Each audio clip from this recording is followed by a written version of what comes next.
All right, returning dopey guest, Kimber King. Welcome back to the show. Hi. And welcome to my dad's apartment. I love it. You do? He's a sweetheart. My father. Your father. And Joe Rogan. And Joe Rogan. Yes. Now, just so you know, you're the first guest, maybe ever, in a long time to have their own headphones. Oh, really? Do you feel honored? I do. It's definitely an experience. Thank you. Is it because you're a podcast? See, I was sure that Kimber was going to say that Dopey was her favorite podcast, but it isn't. She's a Joe Rogan fan. It's actually not my favorite. What's your favorite? So the first podcast I ever started listening to was My Favorite Murder, but I don't listen anymore. Why? I kind of grew out of it. Okay. And I realized that listening to murder 24/7 was like really doing a number on my mental health. Right now, my favorite podcast is Dopey and Two Dykes and a Mic. Two Dykes and a Mic. Yeah, they're hilarious. I need to find out about that show because Dopey has a very, very powerful LGBTQ fan base. Yeah. Lesbians love Dopey. I feel like lesbians more than gay men. Really? I think so. Gay men loved it when Chris was alive. Now they don't love it as much. But the lesbian, at DopeyCon, there's a lesbian couple who said the first time they made out was listening to Dopey. That's kind of twisted. I know. They said that my voice was an aphrodisiac for them somehow, which I thought was a great compliment. And it's rare to get a compliment like that. Yep. You should come to DopeyCon this year. What is it? It's on this block, and it's in, I think we're changing the date. It's supposed to be October 12th, but it turns out that's Yom Kippur. And I think half of the guests we get are Jewish, and they only come because I'm Jewish, and I think we shouldn't do it on that day because of it. Yeah, that's probably not a good idea. I think it's going to be at the end of September. I bet you Steven wants to do something for the hotline, and you could probably rope it into a work trip. Oh, 100%. Steven's going to want to come too, and that's fine. We'll do a work trip together. Yeah. Anyway, Kimber King was the woman who infamously shot fentanyl into her neck, called a hotline, and became a renowned junkie. Yep.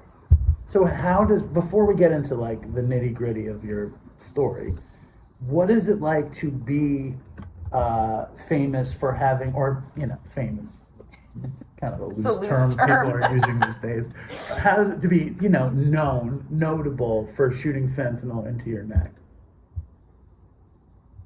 It's, honestly, I feel really proud of it. I hear you. Because there's so many people that have done this, and we gotta represent. Gotta represent. That's what I'm saying. And that's why I'm so excited to have you on the show. Yeah.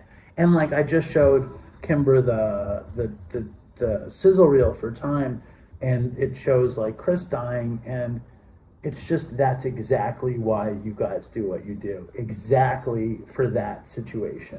That situation where somebody's getting high by themselves and dying and their girlfriend is finding them is what you deal with on every day. Yes. I just had this argument in my hotel room this morning, actually. My partner and I, we disagree on a lot of the things. We're both in recovery, and we both go to AA meetings, but sometimes we just don't have the same opinion on because I wanted to go visit the safety consumption site, the safe injection site, while I was here in New York City, and it's different for him because he's not doing the job I do every day, so I think it scares him a little bit, and he's like, it's enabling, and it is enabling in a way, but at the same time, I wouldn't be here if it wasn't for that service. It's kind of like the same thing. You can't keep it if you don't give it away, It's a slippery slope because Steven, when he came on the show, he was supposed to go there. Mm-hmm. And I was planning on going with him to the safe injection site. Yeah. But I don't know what Mikey, what was Mikey's take on it? He looked it up online because as soon as I said it, he was like, absolutely not, I'm not going there. Because we're early in recovery still, so seeing someone shoot up is terrifying right now. How much time does he have? How much time do you have? He just celebrated 2 years in March. Oh, yeah, we just did a big Mikey shout out. Yeah, and I celebrate. Okay. Yeah. And I celebrate 2 years in July, so we're pretty early. Yeah. Yay.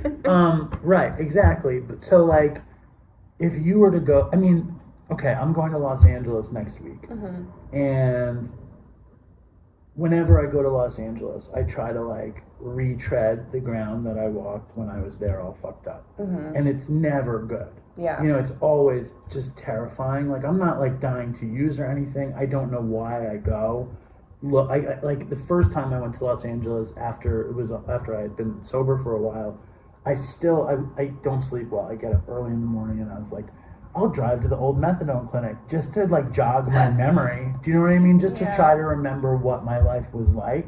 And I got there and I was just like traumatized. And I drove by my old house, terrified. I don't know if I went to the safe injection site, I would only do it to try to get recordings for the show. And I feel like that would be a good reason to go. And if you went, you would be learning for the job. Yeah, exactly. We run a safe consumption site virtually. So I really just wanted to go and kind of talk to the people that work there and, you know, just hear what their take on everything is and what they do on a daily basis, you know? And that was kind of why I wanted to go.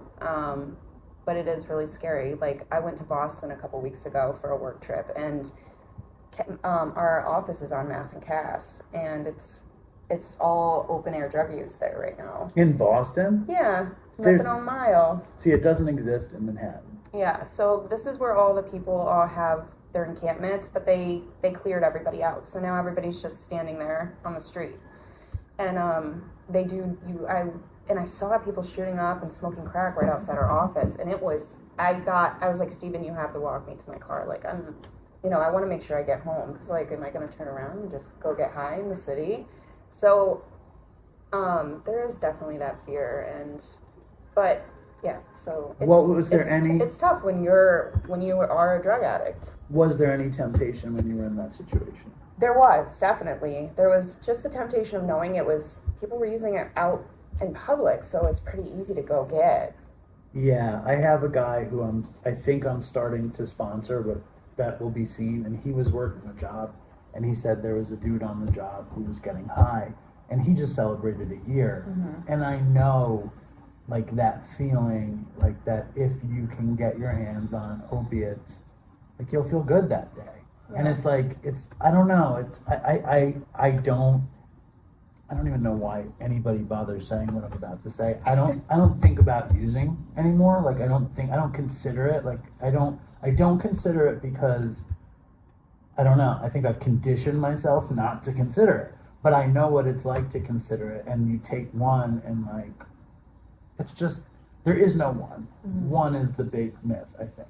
See, I still think about it, but it doesn't go any further than that, because when I think about, oh, that would sound good, then I think about what the next steps are, and I'm like, I am way too fucking tired now to do any of that. Like, you have to have so much free time, okay, if I go get high, who's going to take care of the baby? That's the first thing I think of. And then it ends there. Well, imagine, like, what your brain would be looking at the baby.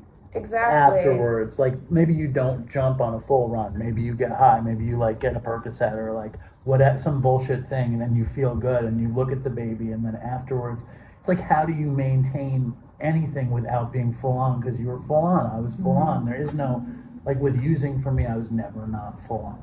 And that's the insanity part right there, because you can convince yourself that one will be enough. Right. You know? And, I can sneak off for a few hours, and by the time I get back, I'll be okay, but then it sounds exhausting to me at this point. I think with a 7-month-old at home. Oh, are you kidding me? But not to mention, like, what happened. I mean, like, the exhausting part is, like, the joke. Then the reality is, like, where does she go? Where do you go? What the fuck happens? I think the thing that taught me the most about addiction and recovery, strangely enough, is cigarettes. Like, when I kicked cigarettes, I, like, learned... I don't know. I learned that because smoking for me, it's like there isn't one cigarette. There's only infinity cigarettes. And when that's when it all cemented. But I don't want to sit here and talk about this shit. I want to hear your horrible story of addiction and recovery. When's the first time you got high? On anything? Yeah. So the first time, I drank first. I was like 12 years old, and my mom I was living in public housing at the time. My mom was gone that night, and I had a whole bunch of people over. We got, like, a handle. Have you ever had Pop-Off vodka? No. It's in a plastic handle. It was raspberry flavored. It's like a big gallon. And and we all were drinking it. And I lived in public housing, so there was like a bunch of teenagers running around this building, preteens. And so the neighbors called the police at like 8 at night. And as the police were coming in, my mom was coming in from a birthday party. And I had to go get my stomach pumped. And our parents all made us go to school the next day. It was awful. And then, but the first drug I tried that wasn't alcohol was Adderall. I've always been a stimulant person. Like, I think when I started doing heroin, it was just like, it was for different reasons, but I've always been like in love with stimulants. Like, that's my first love right there. Did you fall in love with the alcohol when you did it? I mean, Not really. I drank all the time when I started, but once I found hard drugs, like alcohol was like, what? Not, that doesn't sound like a good time anymore. Who gave you the Adderall? So we had a bunch back then, like everybody was on it. Our parents all had us on Ritalin and Adderall to function, and one of my friends was like, oh, my mom had this locked up in her safe in the bedroom, so it must be good. So he brought it over, and we all just started taking it. Were you prescribed when you were little? I wasn't prescribed when I was little. Later in life, I got a prescription as an adult because I just knew how to say the right things, and I was on prescribed Klonopin and Ritalin together for a long time. Nice. Yeah. So how old were you when it came out of that woman's safe or whatever? I was like 14 in middle school. And you were like, this is the thing. Mm-hmm. Yeah. It was the summer before I was going into high school. Do you remember any kind of like thinking, oh, this is what I want to do? Like how do you shift from Kimber normal girl to Kimber horrible junkie? Take us down the road. I mean, I was a big partier. I mean, all my family was. My parents were drug addicts, alcoholics. So there was always alcohol and drugs in our house from I hate a young to not age. see your face. Yeah. Stop. Hold on tight. So it was always around, and I don't know how it shifted. I just started partying more and going to parties. People had stuff.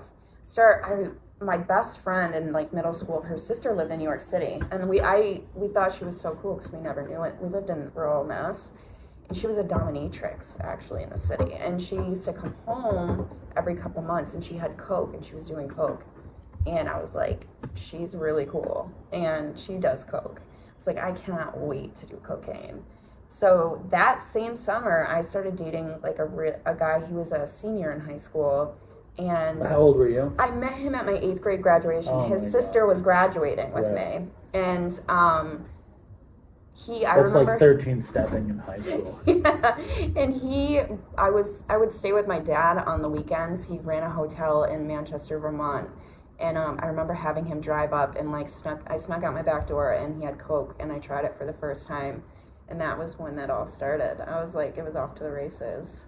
And then like, were you like, I like drugs? Yeah, I love drugs. I was smoking weed pretty young. Weed wasn't one of the first things I tried, but when I decided to try it the first time ever, me and my girlfriends were in my bedroom, and my mom caught us. And she acted like it was a big deal at first. She was like mad. And then like 15 minutes later, she came in with like ice cream, brownie sundaes with like hot brownies with chocolate sauce and whipped cream. Yes. And like kept bringing us snacks. And that was just, it was, after Wait, that, it was just normal. Hold on. So wait, this is the first time you smoked weed? Yeah. Who was it with? With a girl named Kate from school and my best friend Danny. And whose mom found out? My mom. And your mom found out, and she started bringing in brownie sundaes? After she yelled at us. Yeah, you were destined for this. Yeah. You were destined to get your life saved shooting fentanyl into your neck and going on podcasts and saving people's lives. Because your mother gave you a brownie sundae when she found out you got high. Yeah, so it was like, all right, this isn't really going to be a big deal. What's up with your mom now? So my mom moved in with me recently. She's sober now. When I was younger, she was a crackhead. When her mom died, she went off the edge. She was a housewife. She never drank. My mom never drank, and then when her mom died, she just like went off the edge and met this guy who is my stepfather. They're not married anymore, but they're still like together, and started smoking crack with him for years. And until my brother got killed. And she, when DJ got killed, she stopped. And then she has chronic back issues. Her first surgery was in like 1999, so she was on Percocet my whole life. And then it switched over to heroin for her. She would sniff it. She never like shot it up. But now she's been sober for like a year. Wow. Yeah. So she gives you brownie sundaes. Mm-hmm. Was she on crack or Percocet at that time?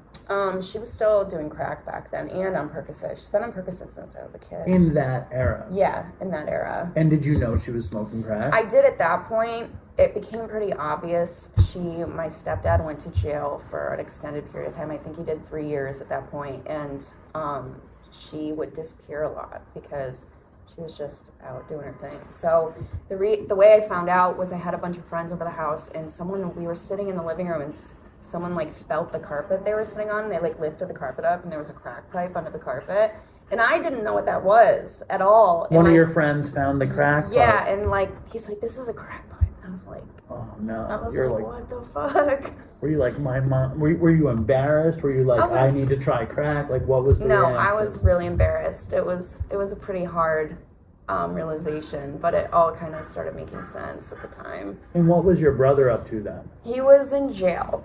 He was in and out around then, but at that point he was in jail. He had gotten out for a few months around that time at some point, but he was in more than he was out. What was he in for?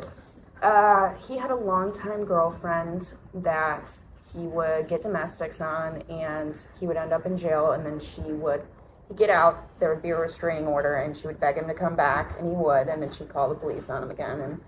And when he went to jail, he was just very violent. He was always a violent person, and so he would just end up having to max out every time because he'd get in trouble in there. Was he using a ton too? Yeah, he was. What was his drugs? That's the thing, I was so young. The last time we saw each other, he had just gotten out like 8 months previous, and I was older then. I was 17. How much older than you was he? He was 7 years older than me. So he got out and he started selling coke, and I started doing coke with him. He wasn't really like thrilled about it at first, but after a while, I was already doing it on my own. So he would rather, I think he would rather me do it with him and not be out in some sketchy place. And do you think he was doing the coke addictively? Yeah, definitely. He did opiates and stuff, but I didn't find out about that until later because it wasn't like his main thing back then, and he was definitely dabbling in it. So like 15, 16, 17, your drug use is just shifting into higher gear. Oh yeah. So my mom dated a coke dealer. She married him too. And so it was in our house, like Christmas time and stuff. We just passed the coke plate around. That was like. Hold on. How old are you at that point? So at 16, my mom did coke with me for the first time. And what is that experience? We were at my stepsister's house. Her husband's daughter and my brother was there, and I was doing it with my brother and my stepsister, and my mom had showed up to get. Christmas music is playing. It wasn't Christmas time. No, not this point, but. She was there to get shit from my brother, and I think she just ended up hanging out, and I was like, well, I'm gonna do this, and she was like, I really don't want to see it. Wait, who showed up to get coke? My mom. Your mom shows up to get, you're at your dad's? No, it was at my stepsister's house with my stepsister and my brother. And your mom shows up to buy coke from your brother? Yeah. I mean, like, honestly, it's amazing that you do the work that you do, and it's really important, and it's like, it's also like, I make jokes how important it is that you're on the show because you're so horrible. But in reality, it's like the stuff that you've been through is like so many people out there have been through similar stuff and nobody's talking about it. Exactly. And my mom, if she hears this, she's probably never speak to me again. I love you, Mom. I really do. But it's really reality. All right. Okay. So that was the first time you did coke with your mom. What was the Christmas coke? Oh, well, I mean, that was just like normal every day. Like there was this one time we had, their name was Ned and Trish, and they were these huge hippies. They lived out of their van. They parked their van. We lived on like a big, what's it called?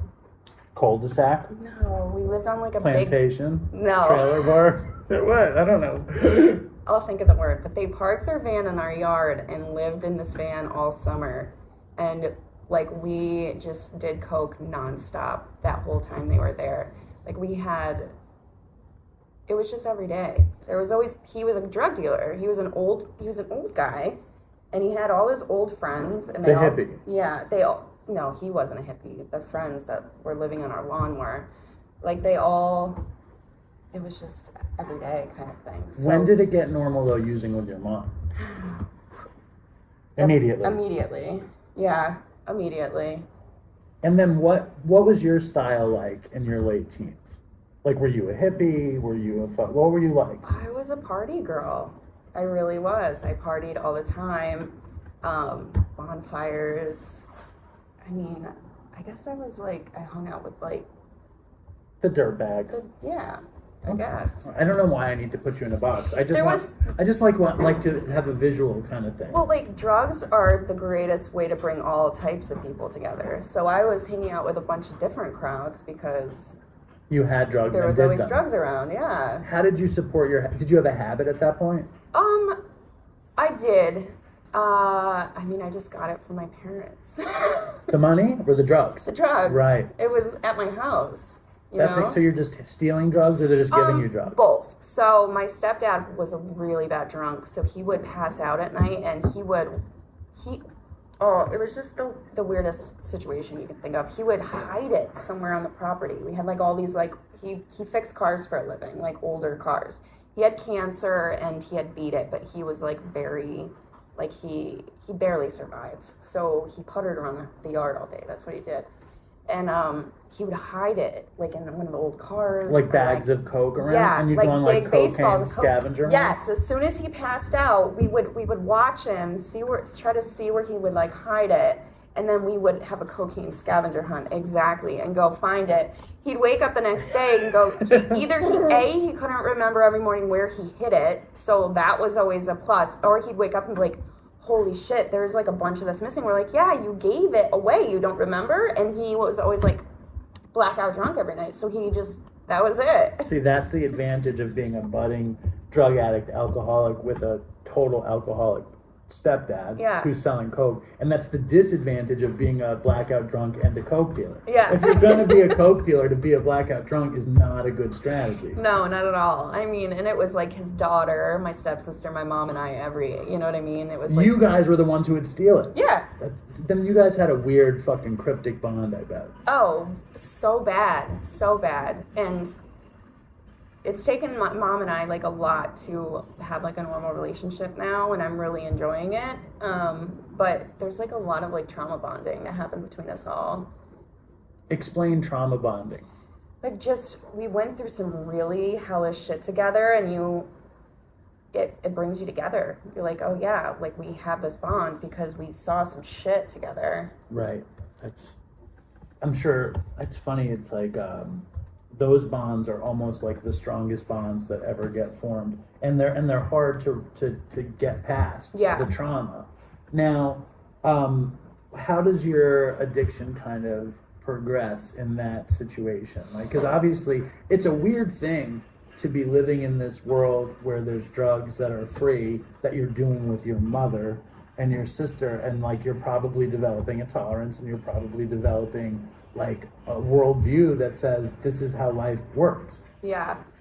My mom, like I said, she was on Percocet and everything for pain, and I never got into that. Like, my brother had me try one time, and I got sick, and I was like, why would anybody fucking do that? Why? And then we were on a road trip, my mother and I, and my stepdad and the boyfriend I was dating at the time, my uncle, her brother, he was dying, and we had to go to South Carolina to go see him, and we were in the car, and I couldn't sleep, and my mom's like, here, just take one of these, it'll put you to sleep, and I did. And after that, like that whole trip, I was like, she got like perk 5s with the Tylenol, so she has like, remember like the hose clamps, but she had like the foot files, and she would like file it into like a fine dust and sniff it. So that whole trip, I was doing them with her. And then after that, I was like, oh, this is what everybody's so excited about. Like, I loved it. So she basically got you on opiates. Yeah, that's so, you're like telling the story of your mother. I do, because... I mean, you had to consider coming on the show that how much of this was... I mean, I blame my whole heroin addiction on my dad. I don't blame it on her, though. He's never done anything really wrong. Yeah. But how hard is it to talk about? It's not hard. I just airing my mom is such a private person, but I think people that have like a lot of things to hide are private people. My whole family is like that. I find out new shit about them every day. My mom has 14 brothers and sisters and counting. She has a bunch that she's never met before. And then my dad has 8. So like I have a huge family and they're all like that. And they're all alcoholics and drunks and addicts, even though they don't admit to it. So it's hard coming and talking about her because she really was doing the best she could at the time. There was just a lot going on. Like, she was a very broken person. And now that I'm older, I can see all, like, the disconnects in her life. Like, it really is, like, generational trauma. Like, learning about my family and knowing the way, you learn why people are the way they are, and I give them a lot of grace. Like, my mom is a strong-ass bitch. She really is. And she did the best she could, and the best thing I could do to honor her is stay sober and not raise my daughter the way our family has raised each other. And there's also like a shit ton of redemption that your mother found a year. You know, your mother found her way to it, and she's like, you guys are now bonding over the baby, and she gets to be a grandmother, and it can be in the past. Yeah. And I think, like, I mean, to get assimilated to opiates on a road trip with your mom is, I mean, it's a great dopey story, so I apologize for relishing this kind of stuff, because I see the pain on you, but the point is, where we get to is here. Yeah. You know, so like ultimately it all, and then even more than that, like your whole life is to be of service. Mm-hmm. And this story is of service, and it's like there is a way to be in like one of the worst drug addicted situations and actually get out of it. Like that's a huge lesson. And plus, when everything happened with my brother, we got hounded by newspapers, and like they would come knocking on our doors. They tore my mother and my brother apart. Like, they made him seem like the worst person that ever existed when he got killed. And it always killed me that my mom never had any voice in that. And now, like, now I'm sober and I'm doing all these things and really can turn it into like a positive thing and be able to talk about my brother in a positive light. Right, and even so, like, I see you, I mean, it's very emotional and it's very painful. How old were you when your brother got killed? I was 17, he was 24. When he died? Mm-hmm. So what was that story?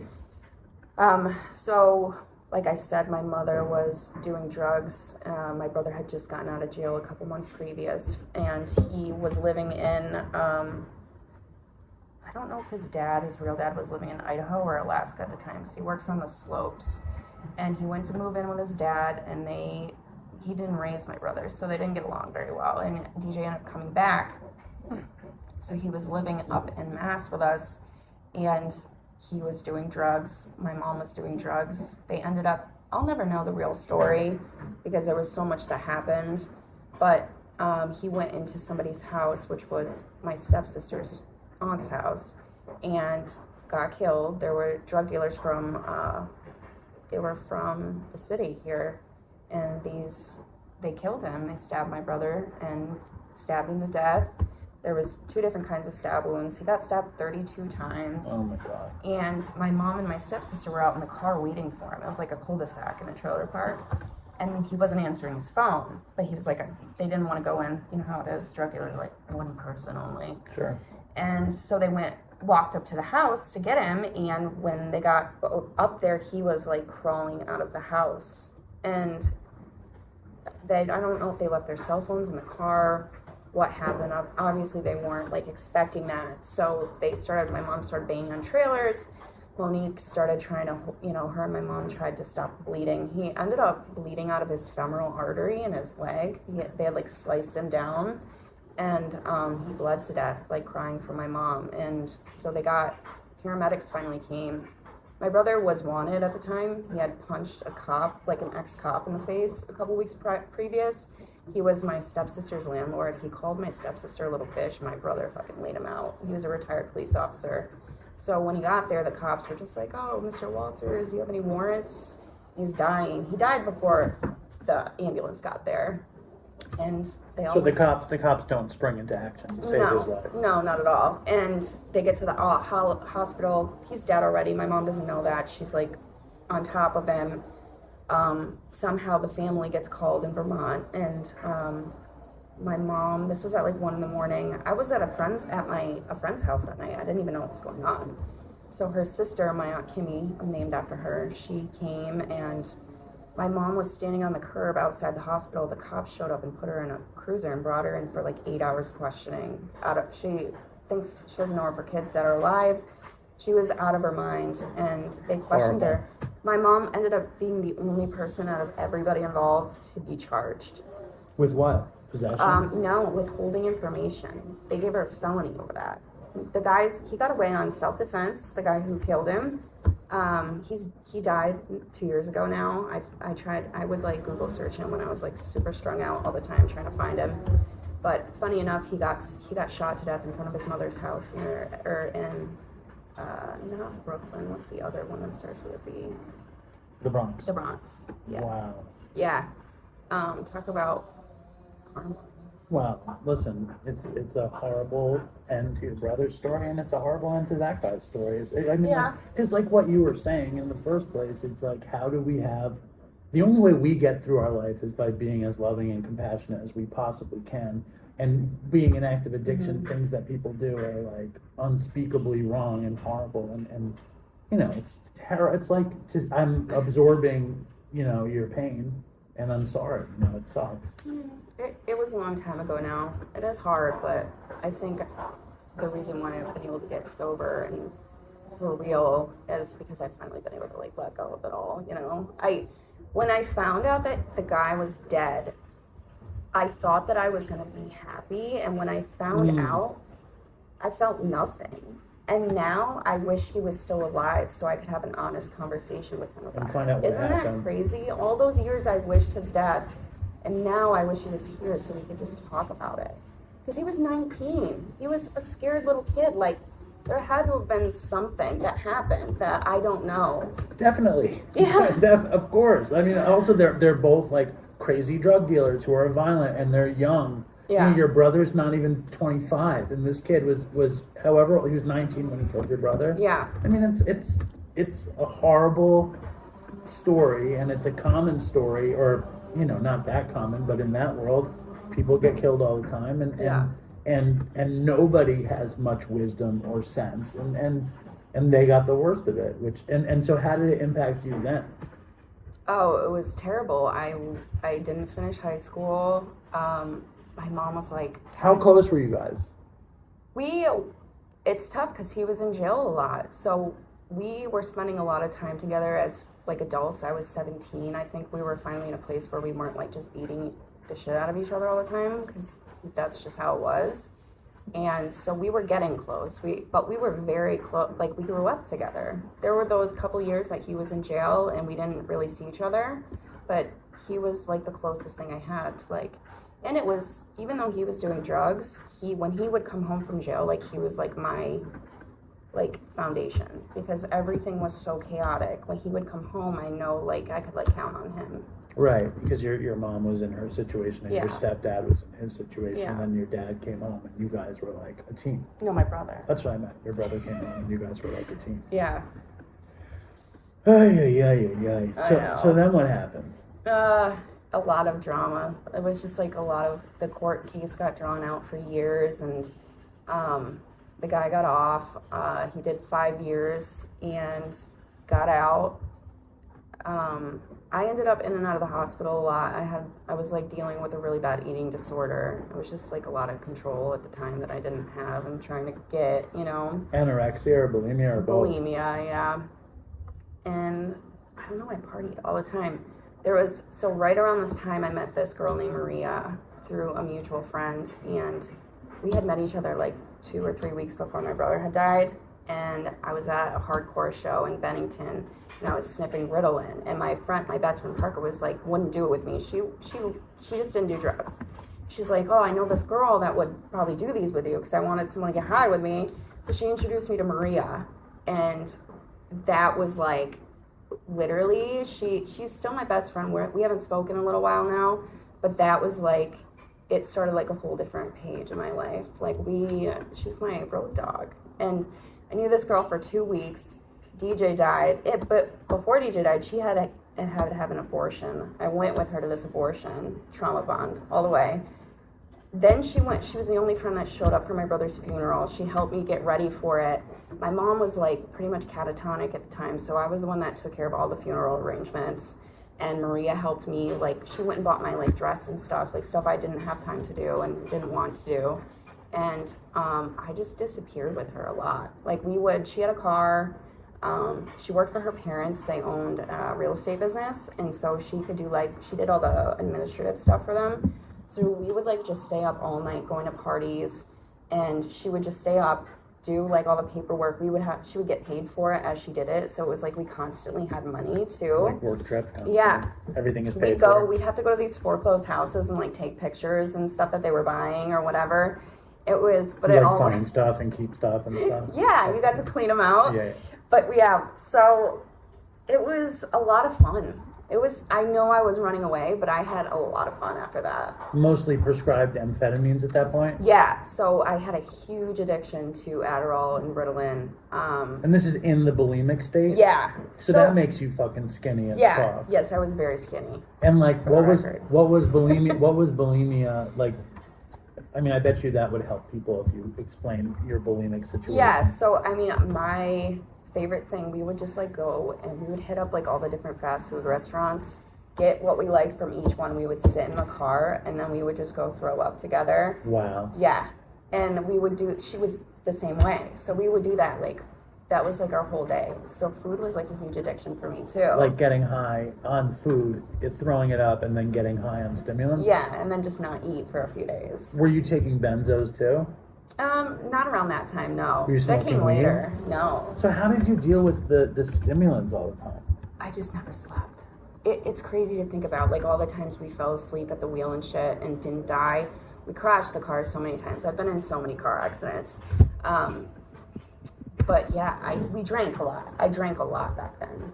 And that would be the thing. This was like around the time the original Four Locos just came out, but we like Sparks, so it was the same thing as the original Four Loko, but it was just like this one flavor, and they were called Sparks. I was 17 with a fake ID, never got turned away with that thing. So we would just drive around to like Boston. We had friends that were at all these different colleges, so we would just drive around and stay at different people's houses, go to parties, find people that we could get coke from, pills from. She dated this guy at the time that had he had an Adderall prescription. And so that was like, we would take his bottle of Adderall, and it was like the time release beads. So we'd empty out half the pill, put it back together, and put them back in his bottle. And we would just have like a big baggie. That was the pinching Adderall system. Yeah. That's amazing. And so we'd have the pill crusher. You just throw the beads into the pill crusher, or if you're really in a pinch, just sniff it out of the bag. And then, so we had like the whole setup in the car. Whoever wasn't driving was the one like crushing up the pills and drinking. I mean, we were both drinking. And meanwhile, he was like, I think my tolerance to Adderall is getting crazy. Yes, exactly. Did you ever hear him say that? Yes. So this is going to sound terrible, but he went to this college called Landmark College up in like rural Vermont, that you can only get into this college if you have a learning disability. So, he was going there, and I had a blow-up mattress under his like dorm, his bed in his dorm. So we would like stay at his dorm. I would sleep there under the bed. They would sleep on the actual bed, and we would just party 24/7. Like, it got to this point, he had like with all the learning disabled Landmark students. Yes, because they all had Adderall. Shout out to all the Landmark students in Dopey Nation. They all had Adderall prescriptions, right. So it was like heaven on earth there. And it got to this point, he got sick. He got something called Steven Johnson's disease. So he had to leave school, but we stayed. And we're partying with all What's Steven Johnson's disease? I don't know.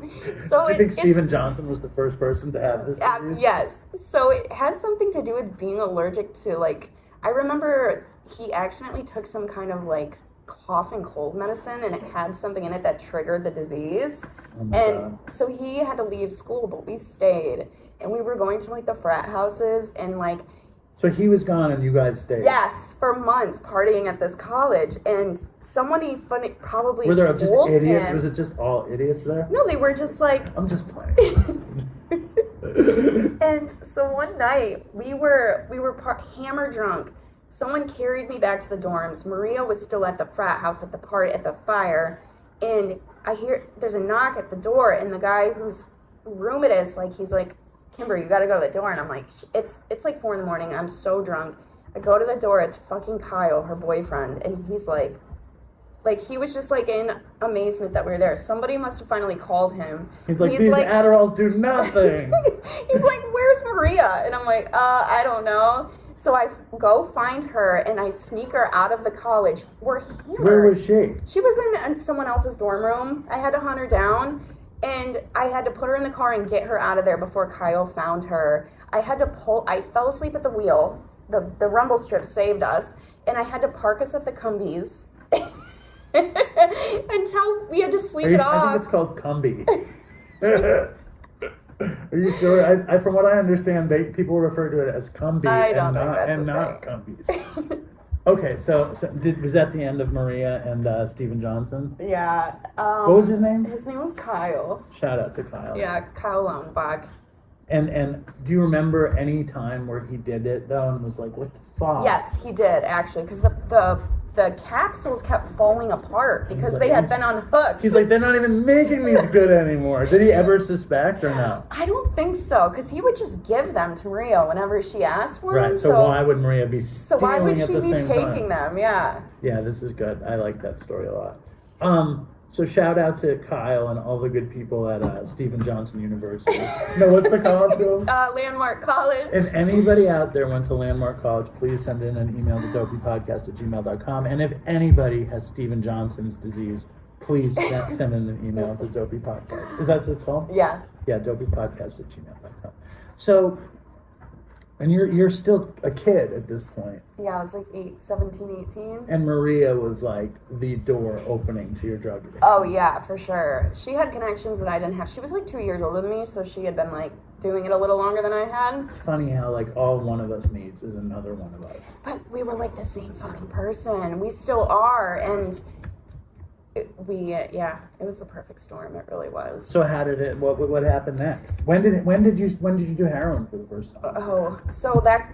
Or was there? Am I missing anything between this and that? There's a lot, but I mean, it all just stretched out. But listen, I was your work paid for this trip just to do this show. So like, I don't want to miss anything really good. So when I went on that trip with my mom, Not to put you in. I don't want to put you in a spot though. No, you're not. Okay. This guy I was dating at that point, he was like my first serious boyfriend. He started selling Perk 30s. That's when I really started doing them, because he was selling them, he was doing them. So like, it was around, and then we split up, and then I was dating this guy for a really long time, and he was doing heroin. But he was away at college. We dated in high school. And then he was living in Utah for a while for college. And then I was at the bar one night, and he was in there. He had just gotten home, and we started hanging out. And I knew that he had like a past with heroin, but he told me he was sober, blah, blah, blah. So we like got really serious really fast. And we were staying with his parents a lot. And then his parents they had a second house in town, and they gave us the house. And when we moved in, shortly after that, I realized that he was doing dope again. He was asking me for money. I was driving him to the dealer's house, waiting outside for 4 fucking hours.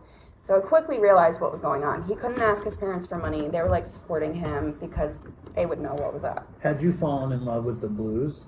Yes. At this point, I had been doing them for probably a year or two. Like straight? Yeah. Yeah. Were you ever kicking them, or were you always in them? always had them. I remember I got sick. No, because of the previous boyfriend. So when this new boyfriend and I got together, I didn't really tell him I had like an addiction to blues though either. You know what I mean? I was hiding my own shit. And so when I realized what was going on, I was like, I'm not paying for this shit and driving you all the fucking time, and I want to try it. Like I said, I was always so excited to try the next drug. I was never afraid of them. I wanted to try them all. Drugs had done a great service to you. It was your life at that point. Yeah, it really was. Well, I was the same way. And my road dog was my friend Todd, who died just before Chris died. And it was the exact, I really can relate to that whole thing. But So you get a boyfriend who has Percocets, and you find this other boyfriend who also has Percocets. Yeah. Well, no, he's not doing perks. He's doing dope. But how did you maintain your opiate habit in the middle? Buying them from people. How'd you have money for it? I mean, I worked. I was going to hair school, but I worked at this pizza place for years. I worked for a Greek family. I'm still like friends with them. But so I always worked, and waitressing and stuff. Delivering pizza brings in cash every day. So I always had money. So I was just buying them off people.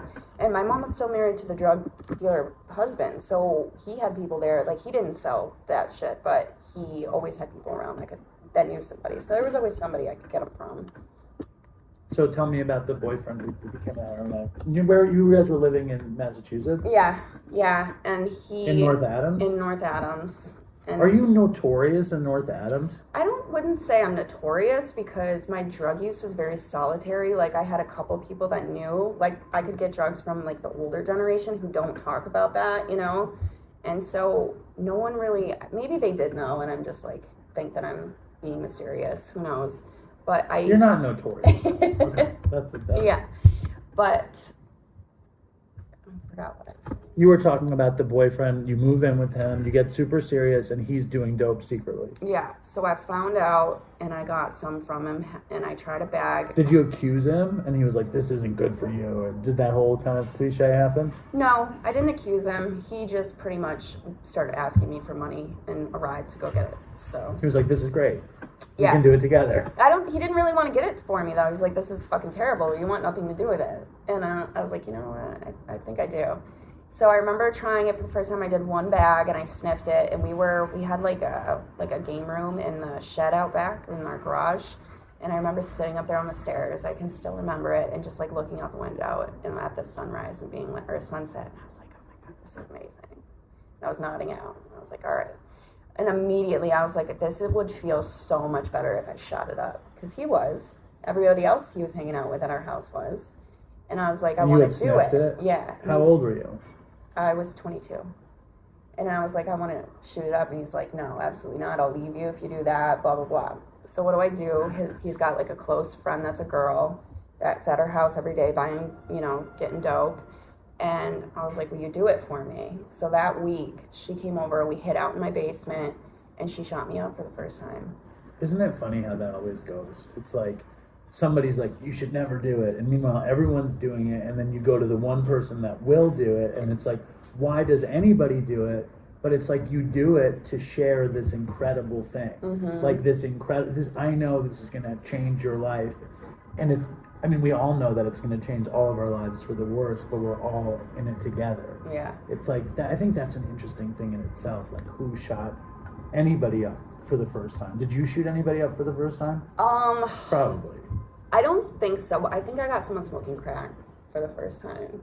It's just, I think that, and I'm going to break for a second and say, Dopey Nation, if you ever shot anybody up for the first time, send in an email. Those stories are probably very good. Oh, yeah. The only reason why I haven't is because I could barely do it on myself. I have the same problem. I would have people do it for me as often as I could. Nobody wanted me to fucking put a needle in their arm, like shake me. So she shoots you up, and are you like, holy shit? Like, what was the reaction? It was the best thing. It was everything that everybody said it was and more. It's that rush. That's the part. Like, the highs are always the same, but it's that rush that you're looking for. Was it a little shot, the first shot? Was she careful? I think so. This was like right when fentanyl was starting to be like, oh, we saw something weird is going on, but no one really put their finger on it yet. So it was still heroin. Yeah. So it was probably just a bag. First time I got shot up with what was this woman. Like, this woman that I worked with, she came to my house, and I had never shot up, and she shot up all the time. And I was like, would you shoot me up? And she was like, nah, you don't want any part of this. Yeah. But I was like, no, just do it. And I don't even remember her saying, no, you don't want any part of this. And she shot me up, and I OD'd. Oh, God. And she dragged me, like, it was definitely not fentanyl. I doubt it was even good. I think it was decent heroin. And she was big. And she dragged me to the bathroom and like put me in the tub, and like I don't talk about it much because it was such a weird one-off, and like me and her, like, we had a weekend or something, and never, like, we would buy each other dope. I was on a work trip and she sent me a bundle. I was kicking in Austin, Texas, and she sent me a bundle to, like, because I was working and I went into withdrawal. I brought fake methadone to Austin. But, like, we never, like, saw each other again, basically. But that was the first person that shot me up. And then the second person that shot me up was years later. Like, I just sniffed it for another year and a half before some dude I left rehab with shot me up. And still, though, it wasn't the magical thing until I was doing it myself. So it was, but this lady, when she shot you up, it was a magical thing. Oh, it was 100%. And then it became a daily thing. And so how do you live as a daily heroin addict in the beginning? In the beginning, that boyfriend was just like, had this weird thing, like I was not allowed to shoot, even though he was. So my daily thing was, I was only doing like 3 bags a day, maybe. Like it was small. I'm a small person. I've always had like a very low tolerance. So I would have to wait until because he was like working for his father at the time a little bit, trying to like do something, and I would have to wait for him to leave. I would have to go find a bathroom somewhere downtown, find an excuse. Because he didn't know you were shooting? No. So I'd have to find an excuse to leave the apartment. We lived like in the downtown area, and go find a public bathroom, which at the time the only one that had like a public bathroom that you could lock behind you was it was Papa John's Pizza. Delicious. So I would go to Papa John's and shoot up in the bathroom, which is, thinking back, is such a bad idea. Like, I have no tolerance to this shit. I'm doing it for the first time.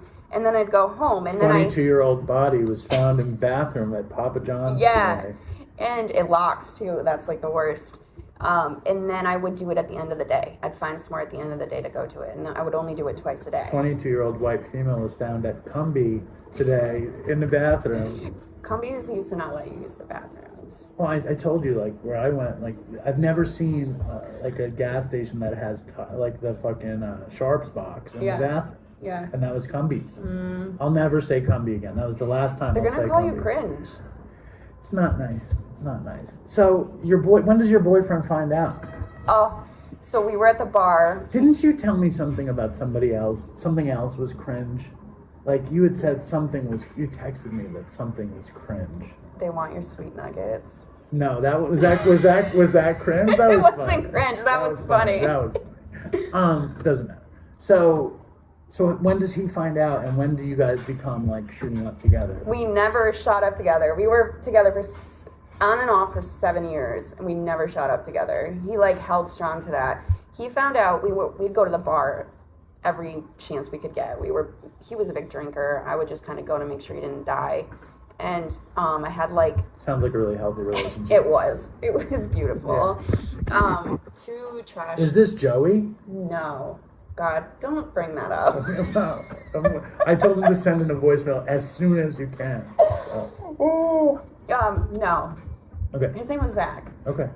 Yeah, we were at the bar and I had like these knee-length boots on and I had my needle in the boot. And he fucking, for some reason, just was like, he was feeling my leg. It is heroin chic. That's heroin chic. Because I was planning on shooting up in the bar bathroom because I could get away from him for a second. He like was like rubbing my leg and put his hand in my boot. Like, why the fuck would you do that? And found it. And he kicked me out of the house for like 2 weeks. What was his reaction? He flipped out. I got kicked out of my apartment or house for 2 weeks.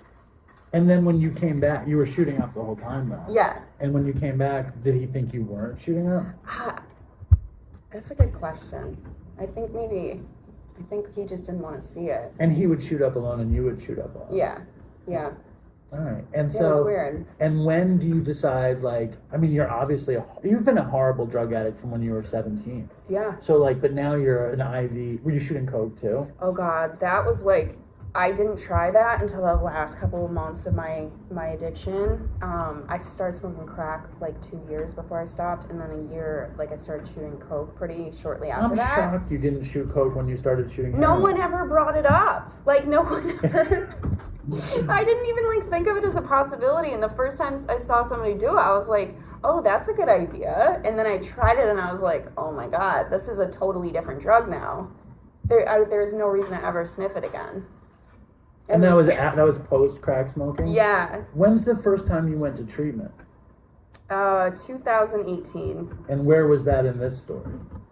Was that when you were with that so dude? I went to an outpatient program in Georgia in 2016 or 17, and then I went to an inpatient in 2018. When did you go to the farm in Georgia? That was in 2015 to 2017. How did we get in that world? So Zach, I was with Zach. Zach is the Nazi? No. He's an Aryan sympathizer? Maybe. Probably. Probably. Shout out to Aryan sympathizers out there. Now, so you're with Zach, and does the addiction get too much for both of you? So at this point, he had been doing heroin for like 8 years, and he's alive now. Yeah. Good for him. And he was at the end of he wanted to be done, but he had just gotten me started. I had just gotten me started. So his parents had given us that house. We were both doing dope. Our habits got huge. Well, his did. Mine kind of was just starting. We moved in a Hispanic drug dealer from Holyoke, Mass. That was like the great idea. Into your apartment? Into our house. We had this beautiful house. His parents owned their dentist office. The second house. Yes. So, I mean, this place had like marble countertops, like immaculate, like fireplaces in the bathrooms. Hold up, Zach's dad was a dentist? Yeah, Was there nitrous flowing? I never got nitrous. I think they knew we were addicts pretty quickly. See, that's disappointing. Yeah, I mean, he would give his wife nitrous just to get her teeth cleaned. And I heard you talking about that the other day. Yeah. I talk about it probably more than I talk about anything else. It is funny that you bring that up, though, because I was just debating with somebody the other day if nitrous counts as... And which side of the argument were you on?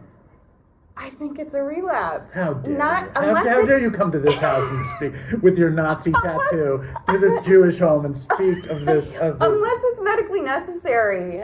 Listen, Dentist is fine. Well, wait, what about cleaning? Yeah, that's fine. So it's not a nitrous. Relapse. No. Well, do you think I'm just doing nitrous? Yeah, if you're like going and cracking open freaking nitrous. What about you're at home, right? Let me just paint a picture. You're at home and you have your kids and your dog and you're whipped creaming everybody. A little whipped cream here, a little whipped cream here, and then you just take a little hit off the thing. No, I can't. Relapse?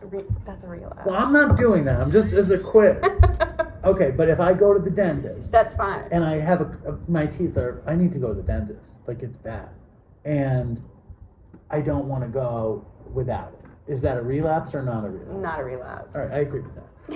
But whip it hits off the whipped cream with children, even with children and dog, relapse. Especially relapse with children and dog? I mean, or does that make it more wholesome? I don't think that's a factor at all. No factor. Yeah, I mean, I guess it's worse if you're alone and sneaking it.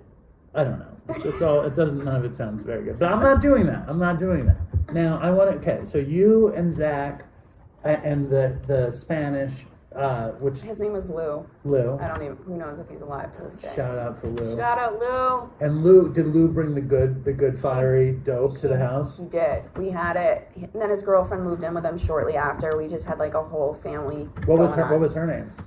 Oh, I can't remember. She is Esmeralda?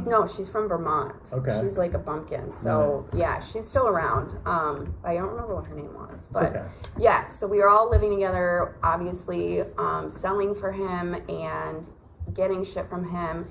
I would love it when him and Zach would leave because she would just go through he had like garbage bags full of bundles, like wrapped bundles of rubber bands. Right.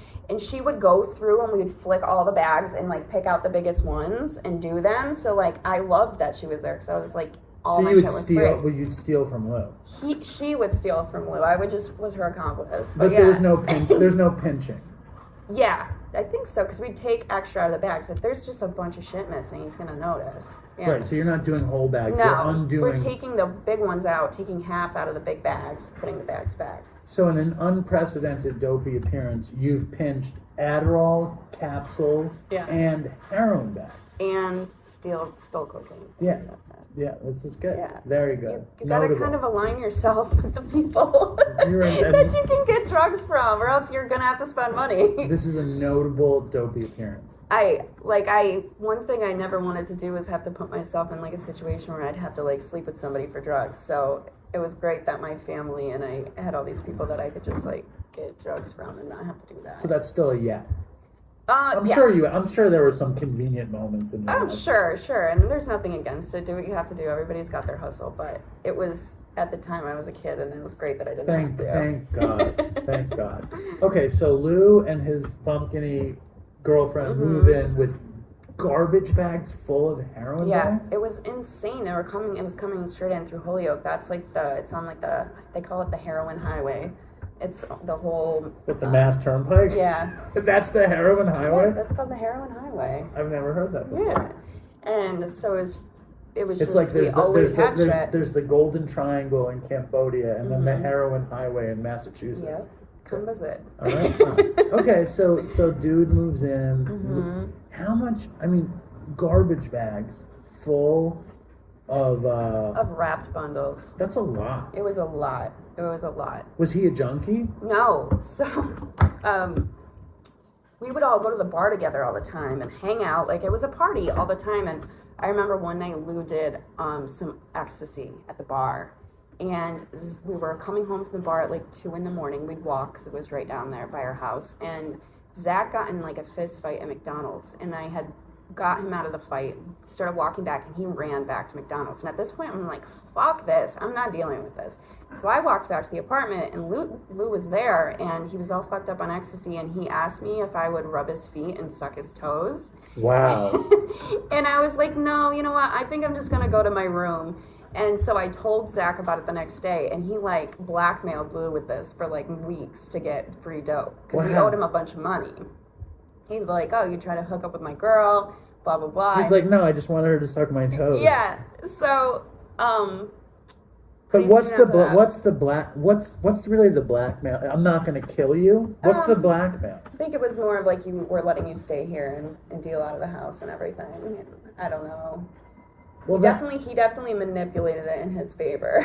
It's the greatest thing for any heroin addict. It's the greatest and worst thing for every heroin addict when they can find a way to have their dealer move in. Yeah. I remember when I lived in the building down the street, there was a quintessential dealer in my past named Tony Baloney. Tony Baloney. And like when you call him up, if he doesn't answer, you hear, "You have reached Tony Baloney," like in the most old school New York City accent. And he like lost his spot, and I was like, "You can definitely live here." And him and his girlfriend moved into my apartment on 24th Street on the floor. It's a canon moment. You cannot interfere. You need it, and then like you get free dope, but it's never enough dope. And it's never a good situation. And it's always going to get much worse. Oh, because you're giving the keys of the castle to Tony Baloney. Yeah. Just never. I can't believe you moved Tony Baloney in. I've heard you mention him many times. And his young girlfriend. How was living with Tony Baloney? It was short-lived. And I think I asked to suck his girlfriend's toes in a bad situation. Did he let you? No, it didn't happen. Oh, come on. And I don't remember how it ended. I think I knew it was too bad. Like it was too bad, and it wasn't. I couldn't live with it. I think he was probably in my apartment for a week, and something like that. But who knows? I wonder what happened to Tony Baloney. You never followed up? The last time I saw Tony Baloney was like on the West Side Highway after I had come back from some, rehab thing, and we were kind of friendly, but he was mean, He was like a mean, stodgy New York City drug dealer. I've had one of those, yeah. But he's also a heroin addict, so he's sad and lonely and wants to be your friend, but is incapable of really being your friend. I don't know. I don't remember it that well. I was on so much benzos, but Tony Baloney lived in my apartment and in the studio, and him and his young girlfriend slept on the floor, and I slept in a loft bed all in the same room. And I would get up early and do stuff, and they wouldn't get up. Or maybe we would all get up early and do dope.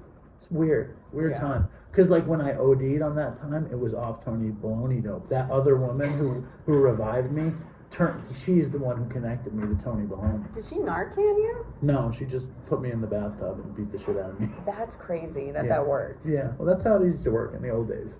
That was the old days. Anyway. I've shared too much of my story in your appearance. No. But it's like I rarely get to hear the story of when you move in a drug dealer into the place.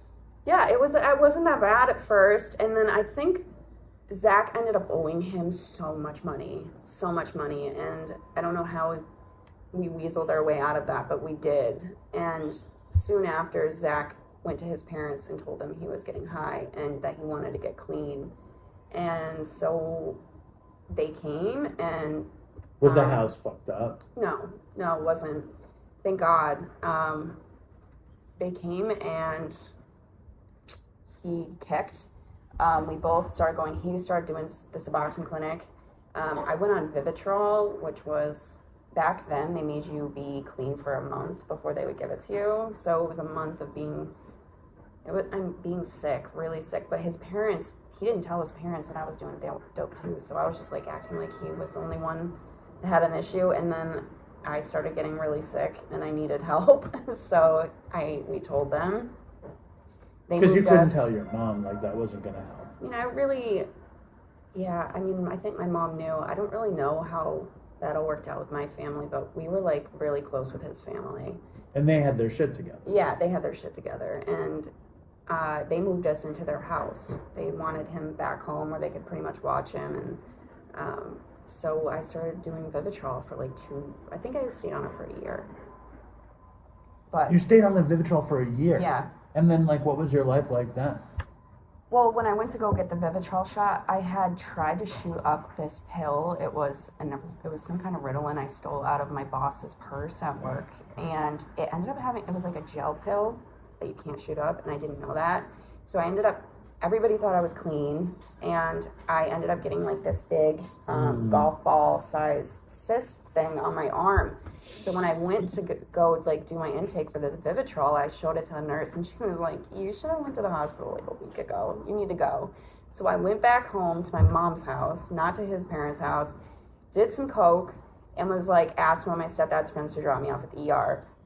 Went to the ER and they just started putting IV antibiotics. Yeah. I like turned bright red. It was so strong, like broke out in the hives. And I was like, all right, I'm gonna go, because I didn't tell him or his family that this was going on. They're like, you have to stay here for like a week.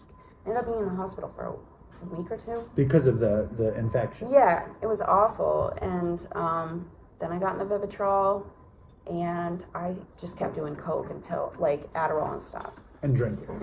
And that was that year? No, so the Vivitrol, as soon as I started taking the Vivitrol, they give it to people for alcohol too. Right. But sometimes it doesn't work for people for alcohol. If I would have one drink, I would be fine.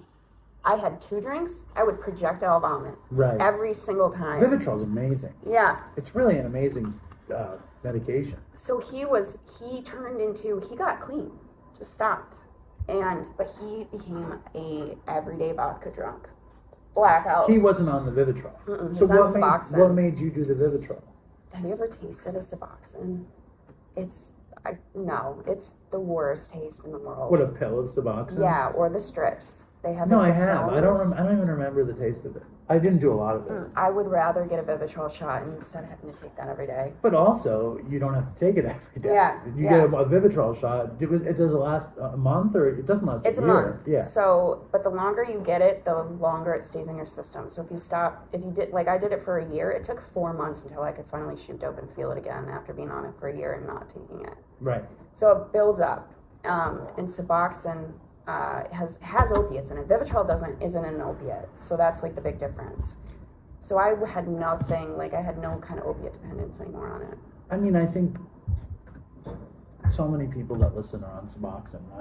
I'm not putting anybody down. No, me either, but hats off to you. That tastes disgusting. And I tell this story too much, but I want to tell you to kind of impress you. That I was on the Vivitrol trial in New York. Oh, really? They had an ad on the back of the Village Voice that says, "Opiate addict will pay you $300 if you come in." What? And I'm like addicted to heroin and methadone. Oh, and they do this opiate thing, and I did it twice in Washington Heights, at this hospital. Did they give it to you while you had opiates in your system? No, you kick. I smuggled weed into the kick in the hospital in Columbia Presbyterian. I'm like smoking like tiny hits of the one hit, watching the Malcolm X VHS tape over and over again. exhaling into the pillow. Nobody found the weed. I'm there for like 5 days smoking weed. And I did the trial twice, and you either get the full month of Vivitrol, you get a placebo, or you get like a day. and they don't tell you what you're going to get. Mm-hmm. So they shoot you up with the Vivitrol, and then I go home, and I think I tested the Vivitrol like 5 times that month, and I never got high. So you got it. I got it. It took me like 6 weeks to get high. Yeah, so it takes forever. I know, it's crazy. But yeah, so that's what happened. But so like, what at the end of the year made you want to do it? I wanted to get high again. Were you impressed with my Vivitrol trial story? Yeah, Okay. I really am. I figured that would be very impressive. I can't believe they gave it to you after 5 days. Maybe it was 7. I don't remember. Well, they do. It's 7 now, but back when I had it, they made you be piss clean for a month before they would give it to you. I don't know. It was so long ago, I don't remember. I do remember, in a really embarrassing story, that I walked from here. This is disgusting. This is like, okay. I walked from here to 190th Street. Okay, this is 27th Street. I know. I walked to 190th Street, and somewhere around 80th Street, I had to pee so bad. I pissed my pants on the street walking uptown. Like, just did that. I know it's not that embarrassing. Holy It was. It wasn't just a little bit. I totally pissed my pants walking uptown in Manhattan. Do you want to hear a really gross one? Yeah. Are you sure? Yeah. This is bad. I don't think I've ever shared that on the show before. Did you make it back home? I think I checked in. I think I checked in up there. I don't think I made it back home. I'm picking my little feet. Yeah, I don't think I made it back. Oh, do you want to hear mine? Yes, of course. Okay. One of the last times I tried to go into a detox and they didn't have a bed, so they held me like overnight in the ER. And the next day I left and I hadn't had anything in my system for like 24 hours. And I went across the street from the hospital to pick up a crack pipe and some cigarettes from the liquor store. Was walking down the road to go get some dope and some crack, and I lit a cigarette, and I hadn't smoked a cigarette in like a little bit. Lit a cigarette and instantly realized in the middle of the city, I mean, like I am like downtown Boston, just like in the middle of it, realized that if I moved, I was gonna shit myself. I was in shorts and a tank top with a backpack, like homeless. And the only option on this busy city street was to back into a bush and shit in this bush. Beautiful.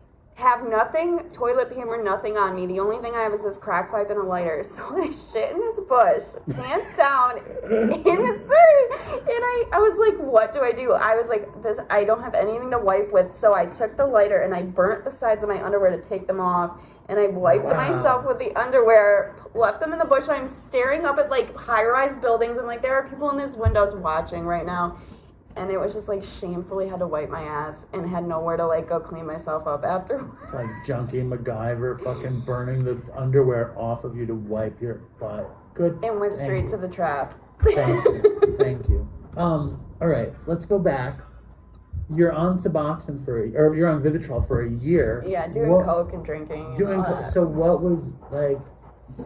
Every month were you like, I don't want to do this again? No, I was doing it until I didn't want to anymore. I just one time, I think a big trigger for me was I started going to see my mom up in Vermont. She had moved back to Vermont at this point, and my stepdad was still living with her, and he was getting high, and I think I was just like, that looks really good. He was getting high on heroin? Yeah.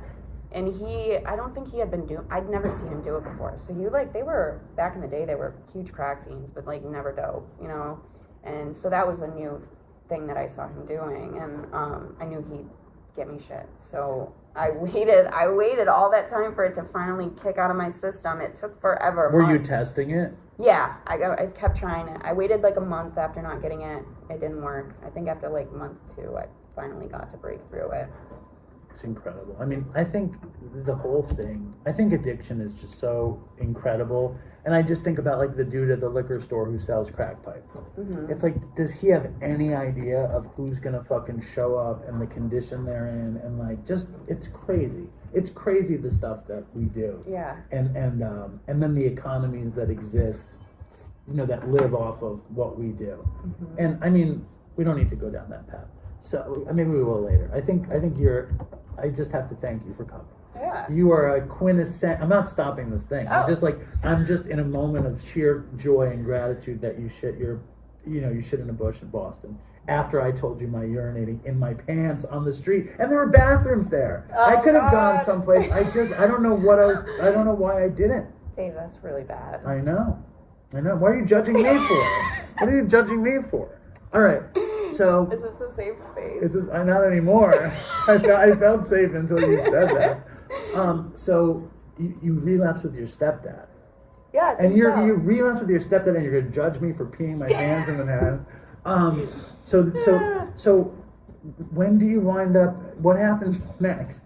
The things I need in this story. Yeah. We need to wind up with you shooting dope in your Oh head. God, I've been a drug addict for so long. It's hard to get really. there. You're young. Give me a break.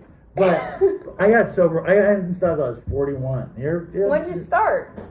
Oh yeah, I started much later. Yeah. I started when I was like 20. Well, I started smoking weed when I was like 17, and I started doing heroin when I was like 22. 22, it became a thing. Yeah, me too. Well, but how old were you when you got sober?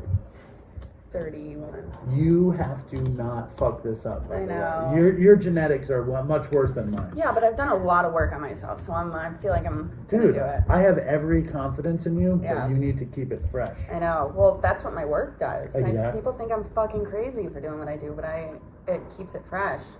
What I was gonna say though is we need to get to there. Okay. We need the hobosexual, and we need the fucking Nazi work camp and your Nazi tattoo, and we need was the hobosexual the blind guy? Okay, so that's all I really need, and then anything else we can get. So fast forward a little bit. No, don't fast forward too much. No, make it smoother. You can't say fast forward. Yeah. Because then Dopey Nation's like, well, what am I missing? No, it's just a lot of years of Maria and I getting really fucked up. Did she become a heroin addict with you? No, she was just a really bad alcoholic, and she moved down south and got addicted to meth, and then we had to get her back up north. It was a lot of years of that, like just trying different drugs, thinking we could get better from them, couldn't.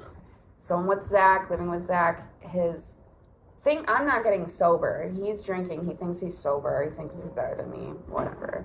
So he's like, his sister joined the military. She was a dentist too, and she wanted to travel. So she got a house in Georgia. That's where they based her. And she found out once she got to Georgia, they immediately want her to go to basic training in Texas. So she's like, if you guys come down here and house sit. She's like, I met these amazing guys. They just hate black people and Jews and shave their heads, and, worship Hitler. Yeah. Was that really the thing? No. Okay. What was the thing? You want to hear that story? Well, we'll get there. Okay. We're getting down south. So we house sit, and I'm thinking we're going back home after the 3 months. And I'm like prepping for this. 3 months it sounds short, but then 3 months is a long fucking time. So I'm like getting prepared to go back home. He's like, we're not leaving. We're going to live down here. I thought there were two people in this relationship, but okay. So we got a house down there, and I started bartending at this restaurant in town, and the bartender there, her and I became friends, and I was getting my mom shipping me my Adderall and my Klonopin in the mail because I didn't have health insurance in Georgia yet. We moved like right before that we could, right after the cutoff for like when you can apply for new coverage. So after a while that ran out, like my doctor wouldn't send it anymore, like give it to me unless I came in for an appointment. So I asked the bartender, I was like, can you get me some Ritalin? And she's like, oh no, but I can get you something better. Come over to my apartment after work. So I go to her apartment. Her name was Sarah. I hope she's still alive. She was a crazy fucking bitch. But I go, and she pulls out a meth pipe, and I had always wanted to try meth. And before we left for Georgia, Zach was like... I'm shocked that you really always wanted to try it. Zach was like, if we move down there and you start doing meth, like, I will leave you. Like, we will not be together. How could he think that there was anything else that you could do? It's so crazy that he said it because I was like, oh, now I can try meth. You're like, this is the only reason I'm moving down here. Yes, this is the only reason I'm going. And so she called it out, and I tried it. I didn't do it again for a week. I was like, oh, that was really weird. It didn't really do much the first time. I don't think I knew how to smoke the pipe right. It's different. I didn't smoke crack ever in my life before that. And so then a week later, I was like, that shit was pretty good. I'm going to try it again. So I went over to her house, and then that became an everyday thing. I wasn't doing heroin or anything. I was off of all of that going down there. And she became my best friend, and we'd go to work, and I'd smoke meth in the bathroom at work. I would put it in my vape back then. You had like a refillable tank. I would stick it in there. smoke it out of that. Hold on, so you would take like shards of the meth and put it in your vape? In my vape juice. Is that a thing? I don't know. It would, so when meth cools down, it recrystallizes, and it would crystallize around the coil, and so it would like burn, so it wouldn't work really well because it would just solidify every time. But so convenient. So convenient. And did people know? Or they were like, oh, is that the new meth smelling vape juice that I've heard about? Nobody knew.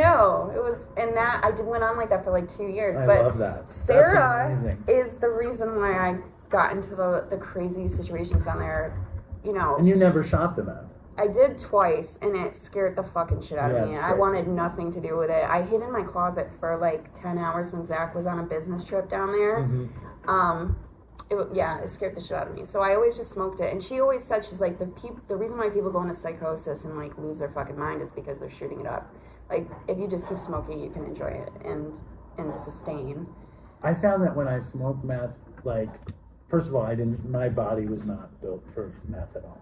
But when I would smoke it, me and Todd would smoke meth together, and we would just like get the biggest clouds of smoke you could ever get. And like, and then I would shoot it because I was shooting dope, you know what I mean? I would just put it together.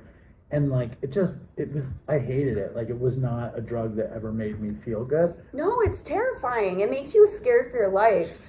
And uncomfortable. Who wants to do just that? Very I just want to be comfortable. I just would lay on the bed and stare at the ceiling and be like, when is this going to stop? It was the worst. Did you seek out downers? Also, I want to know, have you ever met anyone else that put it in the vape? I don't think so. Who did you come up with the idea? Yeah, because I couldn't keep sneaking into the bathroom and hitting a meth pipe. It smells fucking terrible. You're an innovator. You really are. This isn't. It's what we used to do is we would put tar in our Afrin nose, the black tar into the Afrin, and we thought we were big innovators with that. Yeah. This is next level innovation. You got it. You just got to do what works. It's pretty amazing. It really is. It's pretty amazing innovation. So you never sought out downers when you were down there. You weren't like, I need heroin, I need pills. So that started happening. She was a pretty bad junkie. I had no idea. She had been clean for 2 years. When she got that meth from me, she relapsed. She was going to, this is funny, she was going to Bonnaroo, and she wanted to lose some weight. So she had been sober for 2 years and was like, I'm going to do some meth. So she was like in the middle of trying to lose weight for Bonnaroo, and that's why she like had some. She's like, I'm gonna relapse on, because like that's a joke. Like that's a joke someone would make. Yeah. Like the meth diet. Yeah. And she's going to Bonnaroo. I need to lose 20 pounds, so I'm gonna relapse. Fast diet. Yeah, exactly. So how much weight did she lose, and how long did she do it? So surprise, she loses her apartment after like. She lost 20 pounds and her apartment. Her job. Right. She lost. Her teeth, her teeth started crumbling out too.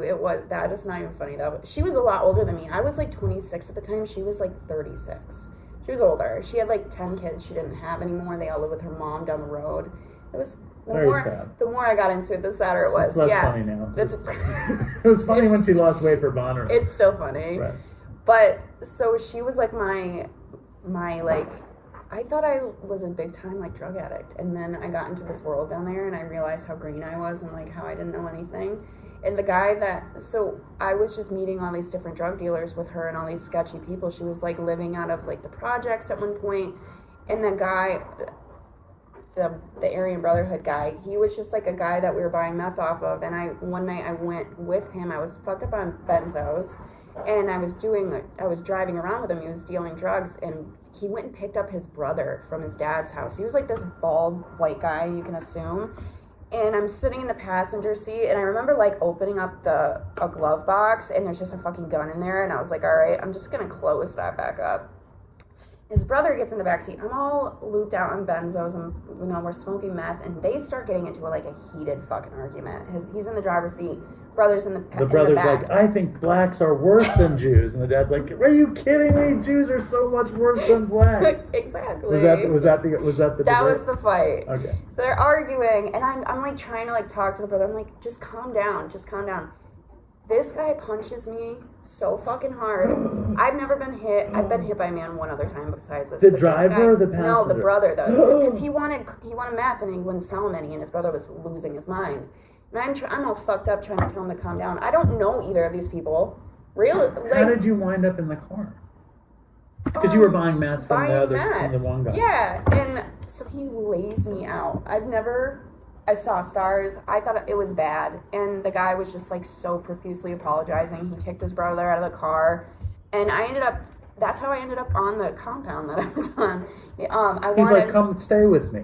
Well, they were just doing meth. And I was like, I was getting a tattoo. It turned into, Zach and I broke up. I was moving back to home at this point. Like, this had been 2 years, me being in Georgia, just getting high and disappearing. And so my car was all packed up because I was getting it shipped back. So, and I had a plane ticket in a few days. And so I was getting a tattoo. I was getting that tattoo. And so he... Wait, what does it say? Death to Jews? What it does. It says, trust no Jews. Trust no Jews. And he's like, I know a guy that can give you a tattoo. And I was like, all right. What made you want to get trust no one? Because Lana Del Rey has it. She's a singer. I know who she is. Yeah. You think I'm that out of touch that I don't know who Lana Del Rey is? Yes. How dare you? How dare you? And Zach and I were breaking up after all those years together. I was just like a mess. So I was like, I don't trust anybody. Trust no one. Trust no one. Not even me. And he's like, I know a guy you can get a tattoo from. So that's how I ended up going with him to the compound and got that tattoo. And I got this tattoo from these bikers. And I ended up getting stranded there because they stole my car and disappeared. The bikers? Yeah. Oh my God. Yeah. And then what happened? I got stranded there for like 3 days, and then the car came back. I was like, finally to the point, like I needed my car, and I was just like, I'm gonna have to fucking like report it missing. So you're just there like doing meth yeah, and hanging out. And hanging out, that was it. And I was like, I'm gonna have to report it missing. Like I had to, and they're like, no, don't do that. So they finally had the people bring my car back, and then I left. Let me ask you a stupid question. Yeah. Like, you're 26. Yep. You're, hanging out on the and how Aryan Brotherhood were the Aryans in this brotherhood? Like how deep was their ideology? It wasn't like they were like just sitting there talking about like death to Jews or anything. No, but there was just like a common overtone of like, this is like a biker compound. You know what I mean? Like right, I understood us versus them. Yeah, I kind of understood what was going on but that was, I was just like, all right, this is none of my fucking business. I need to get out of here. They weren't like really political. They just were like hillbillies. They were hillbillies that lived in fucking rural Georgia. Right. Okay. But that wasn't the question I was going to ask. The stupid question I was going to ask is, what do you think if you can take your 31-year-old? How old are you now? 33. No, I'll be 33 Sunday. My birthday. Happy birthday. Thank you. Goodbye. What do you think, because that's whatever, 26, 33, 7 years ago, what do you think your worldview was in that situation? You're like, it's 3 days living in this, Aryan ranch or whatever you want to call it. His mom lived in a house on the compound. Did they cook the meth in the compound? Yeah. That's fantastic. Did you see them cook the meth? No. There was like different rooms. Like there was just rooms I wasn't going in. Farm to table meth. Yeah. Was that a thing? No. Oh, there was a guy that if you go and buy meth from him, this wasn't on this compound. He lived in up in like the mountains somewhere. He would blow you a glass meth pipe. Oh he blew glass. So that was like farm to table meth right there. He would make you your pipe before you left. The artisanal pipe. The artisanal pipe. When I was 26, that was like the Tony Baloney living on my floor era. And I didn't have a worldview. I think my worldview was eventually I was going to get back into TV production and I was going to make it big. That was my worldview. My worldview, I didn't think I was going to live. I think I had no plan. That's why I was so at sea, because there was no future. I didn't think about the future because I really didn't think I would live and past 30 years old. That was my cutoff. Okay, so you were like, fuck it, I'm here, there's meth, I'll stay here. Your car gets back. I was literally just living from moment to moment, and I was okay with it. I was high all the fucking time. Did you have you had the Klonopins though? Yeah, well, I mean, I was just getting benzos somewhere, but I was, at this point, I was just buying them for people. Whenever I would get on a benzo binge, things like this would happen. I would just end up in random fucking places, come 2-3 days later, and be like, from a blackout, and be like, how the fuck did I get here? Purse full of stolen shit. I would turn I would turn into a human backpack. I would go into stores. You're like a human Instagram Xanax meme. Yes, exactly. I would just steal cereal and cookies from the store. I wasn't but I would do that rain or shine. So but I was so fucking on benzos. I was on benzos for I don't know, 15 years straight. They were a treat. Every time I got them, it was like, oh, it's a little treat, and then you just forget how many little treats you have, and you take it fucking 10. We called them Relaxo in the best iteration of our treats. Like I'd be like, let's do some Relaxo today, and that was the thing. That was the thing that. Did they make you black out? I mean, yeah, but I had craved the knob. You know what I mean? So that when I was doing benzos, I just craved annihilation. So they didn't not make me nod out. They made me. I was awake or doing things with nothing going on in my head. I have no recollection. I think I'm so neurotic. Like my status quo is so neurotic, and my brain is such a nervous brain that benzos were like the ultimate medicine for me. And then I would take more because I was an opiate addict and I was smoking tons of weed. So like I don't know that I nodded out on. I would nod out on benzos when I did heroin. Yeah. You know, but otherwise I would just like eat them, like as many as I could, and I only stopped eating them in treatment. Like whenever I would get out of treatment, I would start up again, and I had a few prescriptions. But Yeah. So you're like, I need to get out of here, and you drove back to New York. Like, what was the end of that? No, I had a plane ticket, so I had like a date of when I was going home. So my car was being shipped back. What was the date based on? Just there was no basis on it. It was just Zach and I broke up, and He went back. no, he stayed. He was just like, you need to get help, because I was just disappearing all the fucking time, and I wasn't hiding it from him anymore. I was like, yep, doesn't matter. He couldn't be with you because you were just such a fucking. Yeah, and I mean, he was a blackout drunk, but It's different. he thought it was different. We both had our own thing. I obviously am still better about it, but Good for you. Hold on to that. That should serve you well. yeah. I've started making my amends to his parents, but Right. I don't. Yeah, he holds a grudge, and he hasn't spoke to me not one time since we broke up. You have no reason to speak to him. No. No, pray for him. You know what I mean? Do the next right thing. That's a living amendment. But I understand. I understand. I feel your anger. I get it.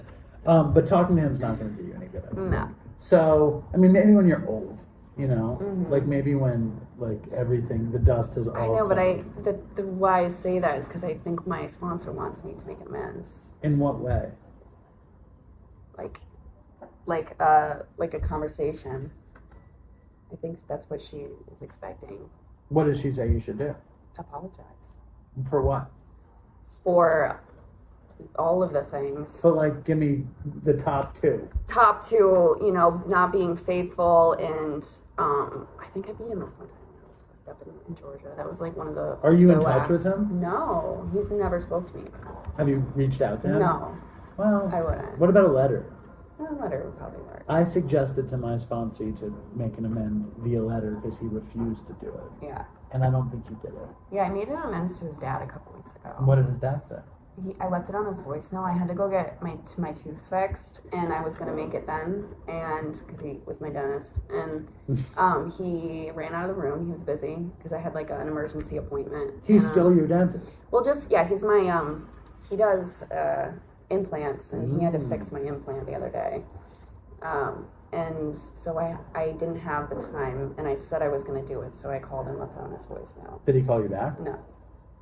See, I think that's a shady in men. It's not shady. I think it is. I did a lot of damage to their family. I know that's why like a voicemail probably isn't the ideal way to make the amend in that situation. I don't know.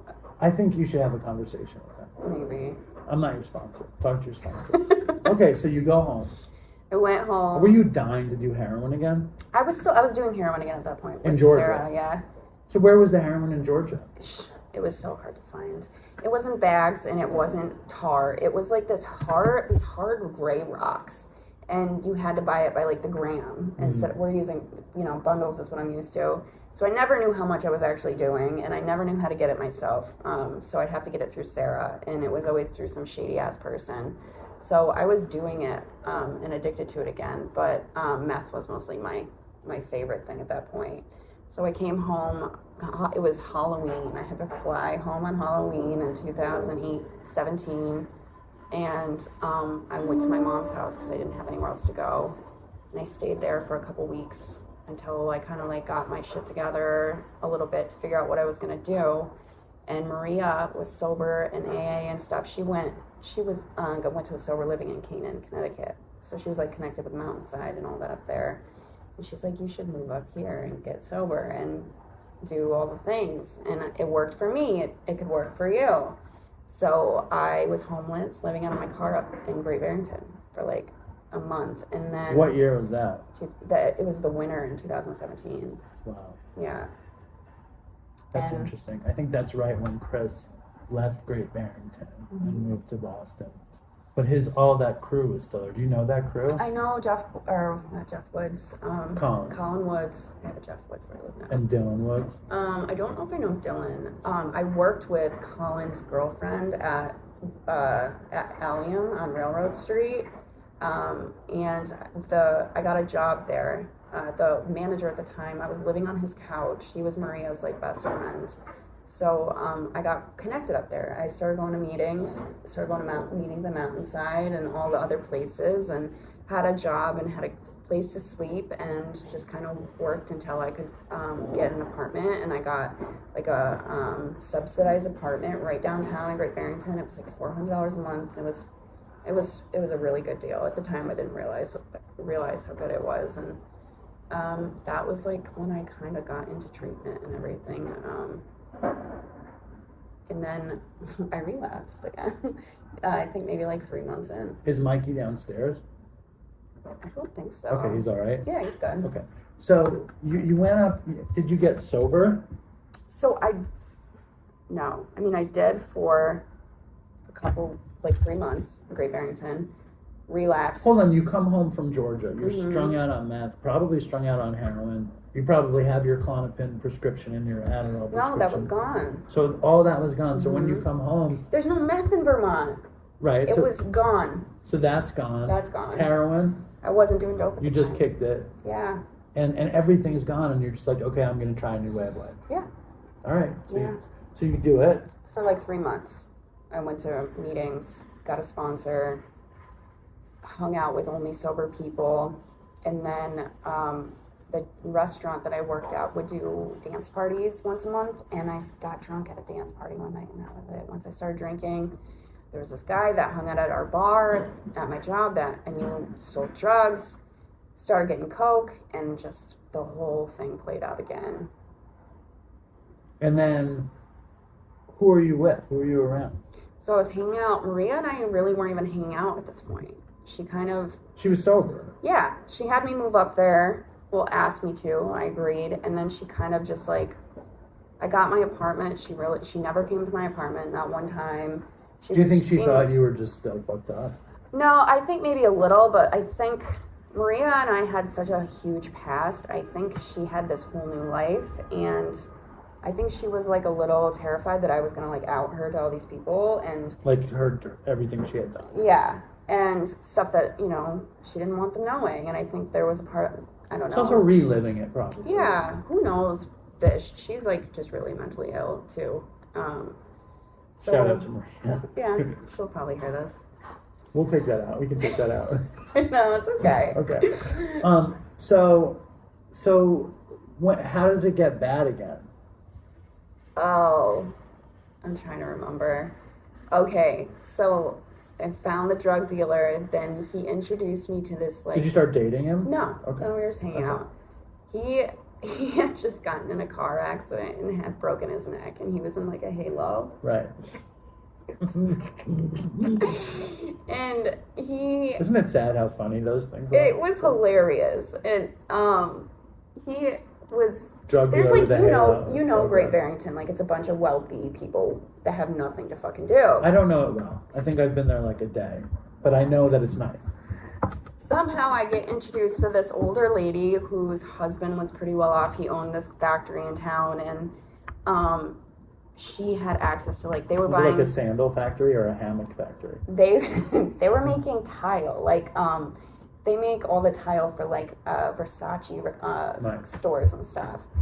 And I get hooked up with her, and she's a fucking mess, and I was a mess, and so we hung out all the time, and they were buying their dope off the dark web at the time.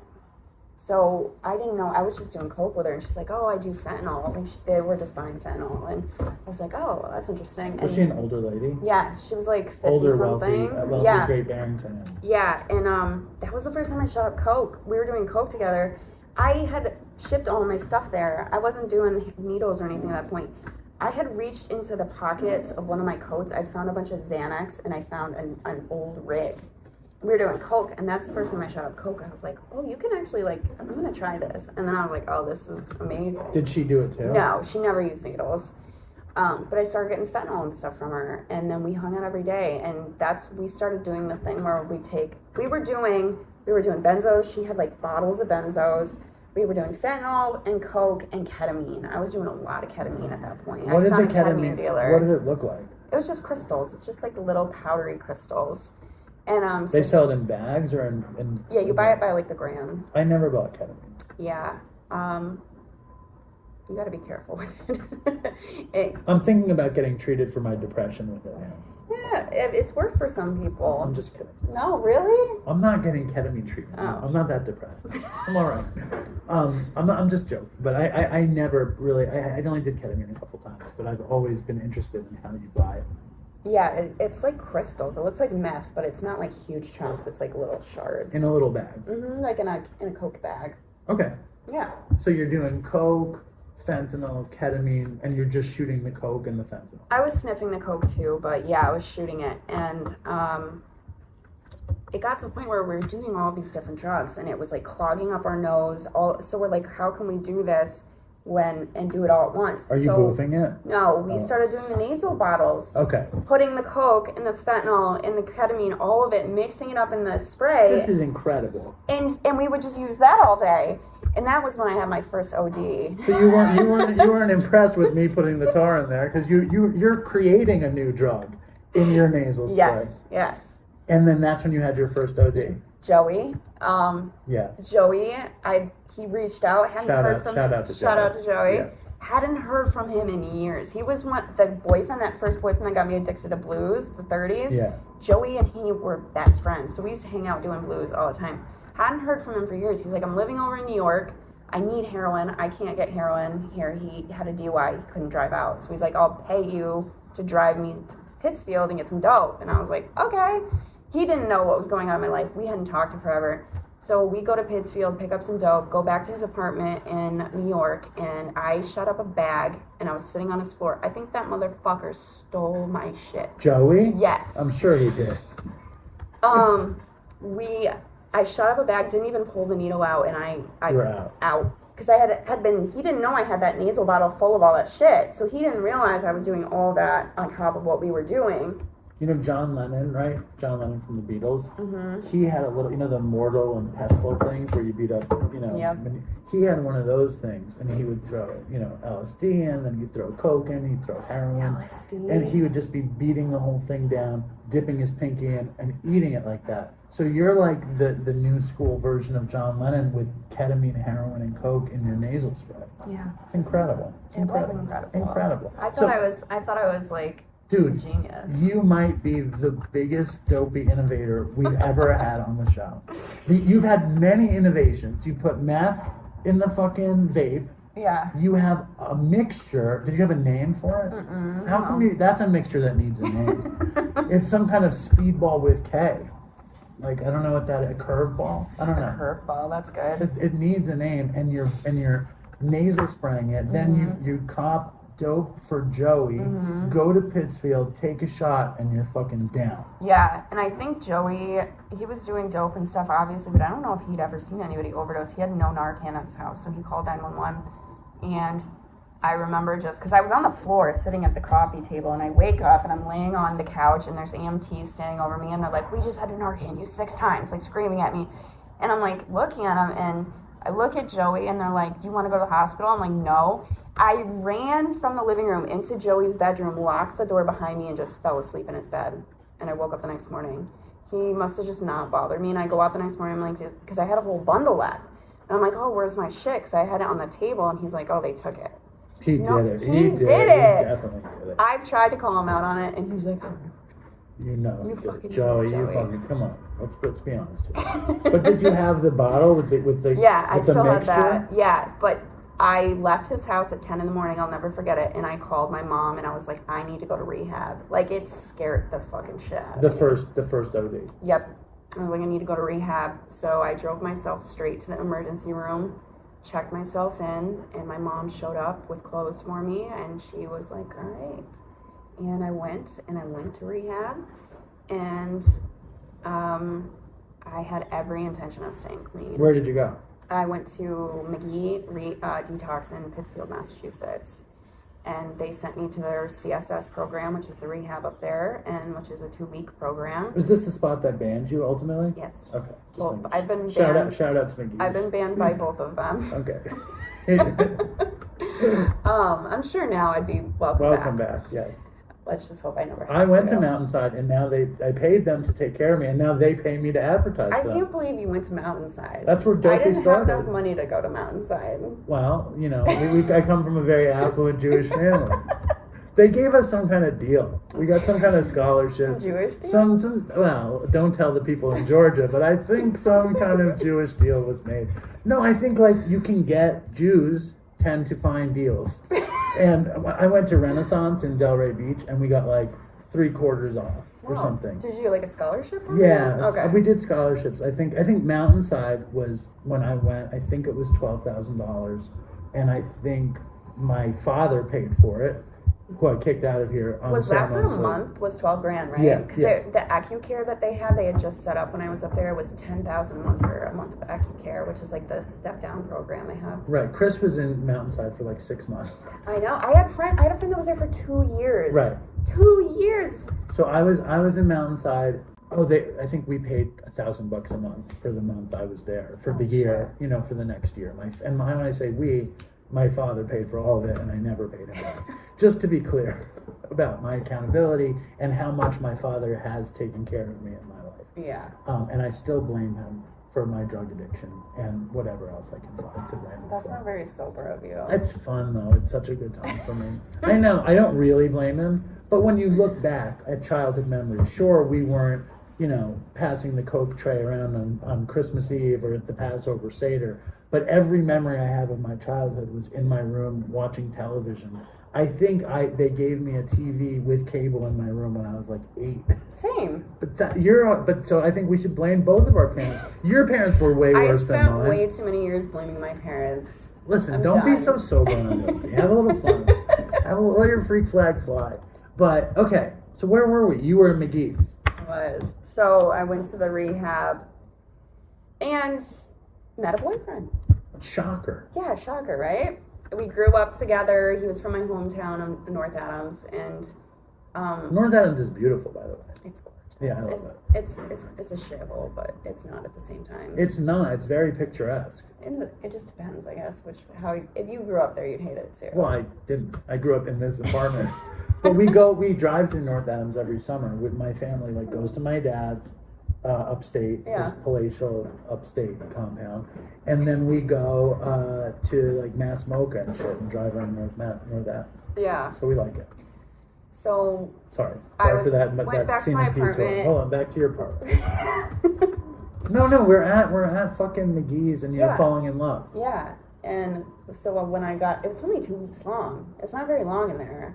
I do the whole program. I'm convinced I'm going to be sober when I get out. I really think I'm going to be. Did you have sex in the treatment? No. Okay, I'm just asking. Don't give me that face.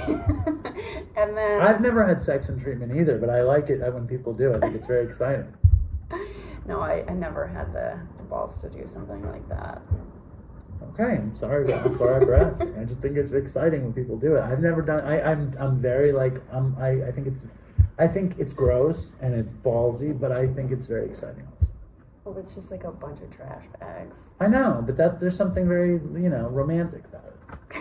The laundry room, and people. And that was the place at our rehab. Every too. Rehab. Is that a thing? Yeah, Dopey Nation, if you guys have ever fucked anybody in the laundry room at your rehab, please send in an email or a voicemail to dopeypodcast@gmail.com. All right, so you go home. Yeah, I go to my apartment in Great Barrington. Oh, shit, home.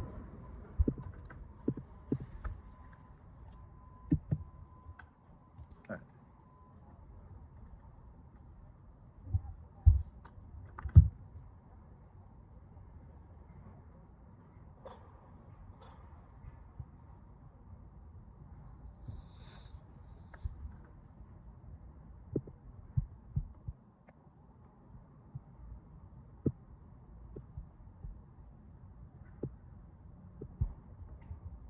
And just to be really honest, I've never hooked up with anybody in the laundry room at rehab. I've made out with a few people in treatment. That's as far as it ever went. Just to be full disclosure. I've definitely done that. I'll admit to that. Okay. Anyway. Oh, actually, no. But I did have sex with somebody while in treatment, but I was already in halfway. You were in a program afterwards. Yeah, in Delray. Yeah. In the halfway house? Yeah. How did you get away with that? I don't know. I smoked weed in there. Did they have cameras? No. Oh. No, I don't think so. My halfway house had cameras. Well, it's probably for the best. So you go home. He visits me at the apartment. We start hanging out a lot. Somehow, he talks me into giving up my apartment. And is this the guy who had impaired vision? No. Okay. No. How was this guy's vision? Decent? I wouldn't say the best. Better, but not 100%. He talked me into giving up my apartment, moving into his and his mother's house and back in North Adams. What would that do for him? To trap me there, pretty much. It wasn't a good situation. But so I do that, and literally like 2 months later, we started doing dope together. Of course, right? Because we started drinking together. Once we started drinking, we started doing dope. How soon after you left did you start drinking? Like immediately. Right. I was like, I'm not. I was still convinced I wasn't an alcoholic. That took until now. That's always been like my like, as soon as I take a drink of fucking, cocaine starts sounding so good. So that's always like my gateway is the alcohol.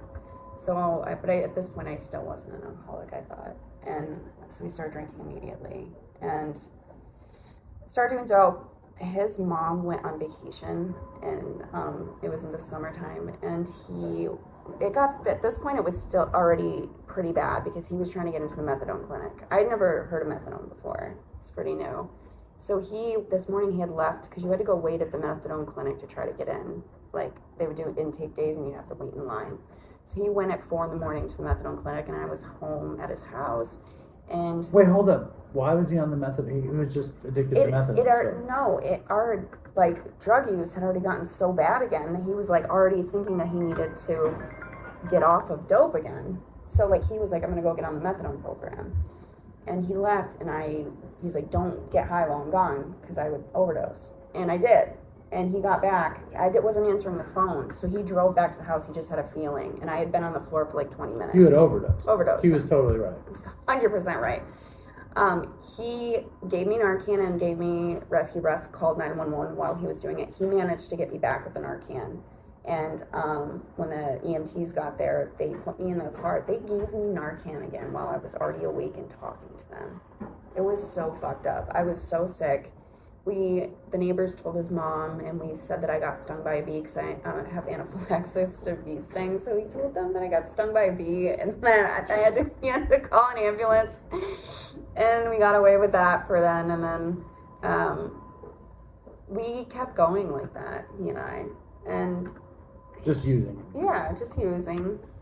And so you explained the OD with, I got stung by a bee and went into anaphylactic shock. Yes, that's great. I love that. It's amazing. And it's just like a bunch of bullshit. We got an apartment together, and why didn't he just move into your apartment in the first place? Because he wanted to stay in the area. I have no idea, Dave. Like, none of it made sense.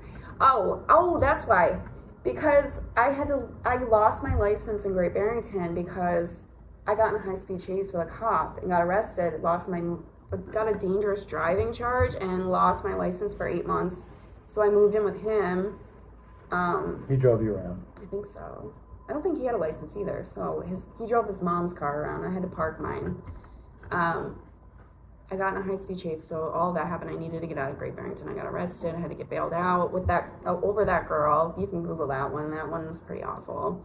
She killed her dogs and left them in a hot car, and then called me the next morning to go get her. And I brought the dogs to the vet because I had no idea what was going on.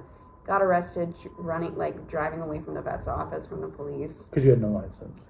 No, that's why I lost my license. No, I was all fucked up. I was on Xanax and my magical mixture. You were on the... Yes! So what, was Xanax in it now too? Yes, it was from the beginning. So it was coke, heroin, Xanax, and ketamine in Fentanyl too. Yeah. And fentanyl. Yeah.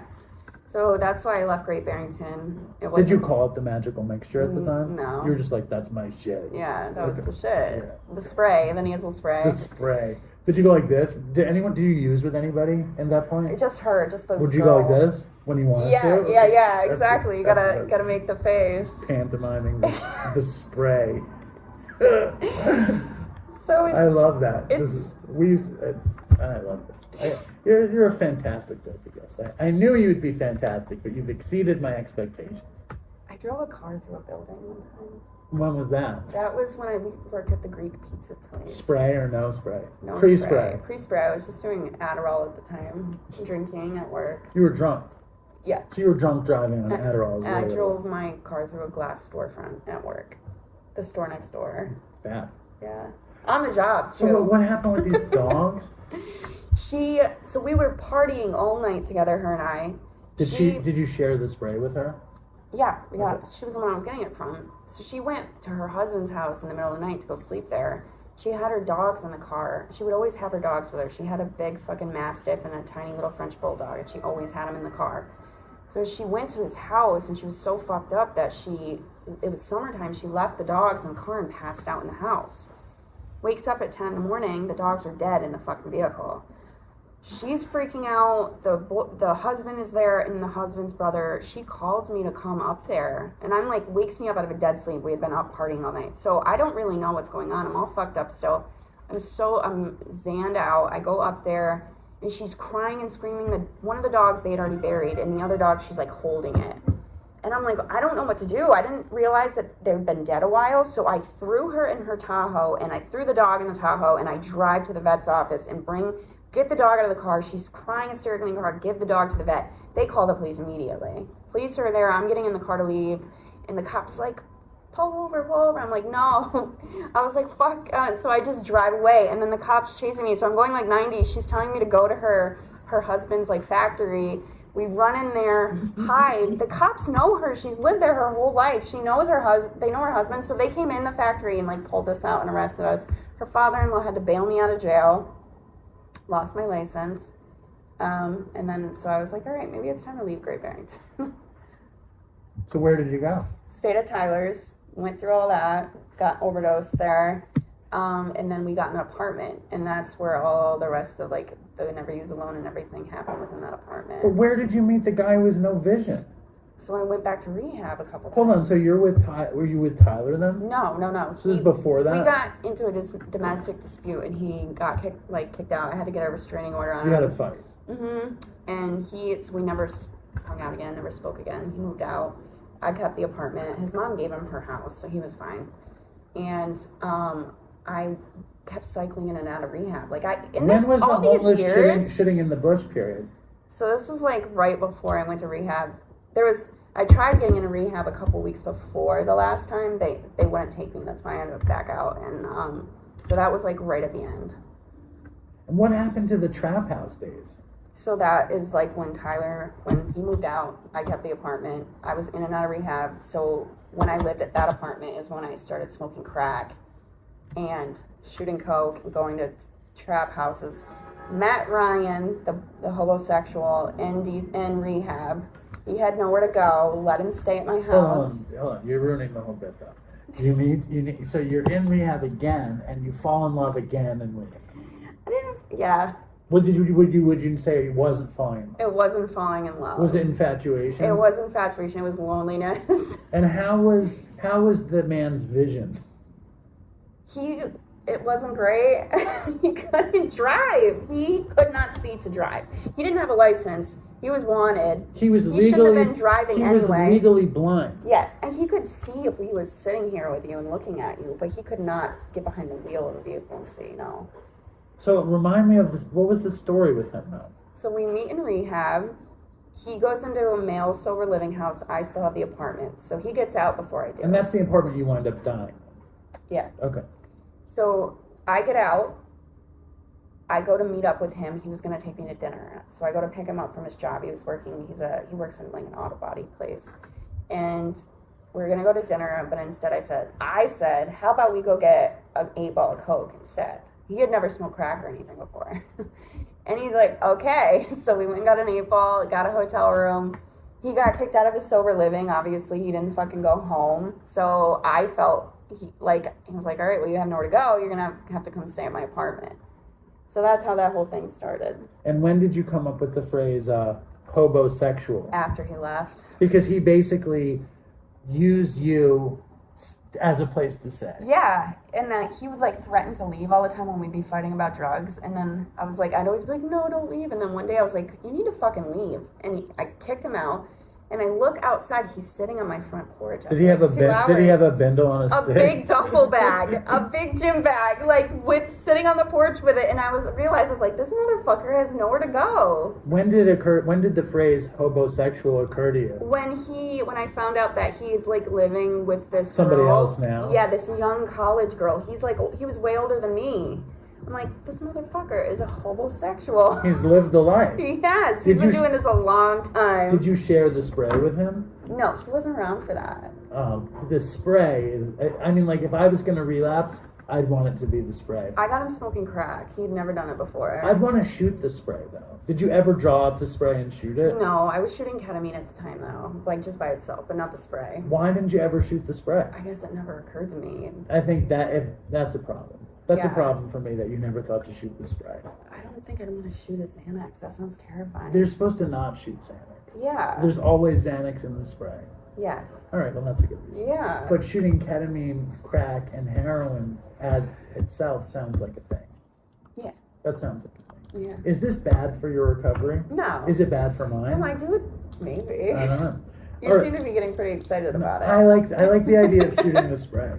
So then, you kick him out. I did. And who knows what happens to him? What happened with his license? He signed himself back into rehab because he had nowhere to go. What was the story when they called for his license and all that? So I got kicked out of that apartment finally. I'd been there for like 3 years. 2 years, I think. And the landlord lived downstairs. And I had some very unsavory characters coming and going at all hours of the fucking night. And the landlord finally got fed up, and I had no lease because it was month to month. So they're like, we can give you a notice to quit, which is like 90 days to leave. And I was like, I'm not leaving. And I didn't go to the court date. So they had the sheriff come and serve me, and they gave me a date. And then I forgot all about it because I was a fucking junkie. And at 4 a.m, on like May 18th of 2021, I believe it was, 22, yeah. They kicked in my door, the sheriff and the landlord's son, and they're like, you gotta go, and they're like, we're gonna pack up all your shit and put it in a storage unit, and I was like, all right. So they came in, and I had this tackle box, this pink tackle box on my kitchen table, full of syringes and dope bags and all that shit, and I lived by myself, so I didn't have to hide it from anybody. They walk in and see all that stuff. Oh boy. And they're like, we can't have anybody come in here and pack stuff up. This is like a hazardous site. We need hazmat suits to touch anything. There could be open needles anywhere. Like, I didn't live like that, but they were just being pricks. And I mean, I don't know. It was a difficult situation. So they let me pack up a suitcase and get the fuck out. So I had my whole life in this apartment, everything from like Georgia, everything from forever. And I packed a suitcase and went to my mom's with my dog and Ryan. My mom lives in a little shoebox Blind apartment. Ryan. Yes, Blind Ryan. Did you ever call him Blind Ryan to anybody? I started calling him Car Crash Carl. That's what he's still saved in my phone as. I have him blocked now, but yeah. Had he been reaching out? Yeah, he tried a couple times to get. I had his ID. No, he wanted his ID so he could sign into the methadone clinic. Oh yeah, that's the story. And he has mine. That's the story that I wanted. Tell that story because we didn't use that on the show. We just put it on the Patreon. Oh really? Yeah. So we all got in the car like the fucking Beverly Hillbillies and drove to my mom's in Vermont.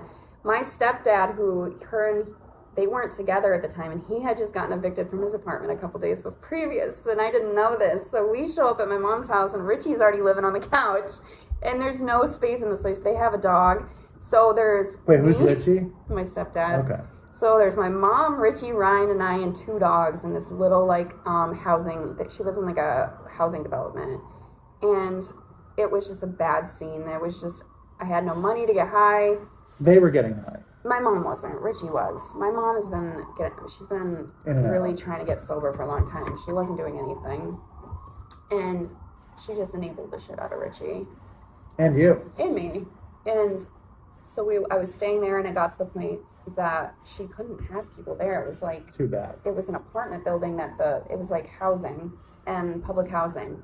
And so Ryan and I got in a fight because I wanted to go get drugs from somebody, and we were doing laundry.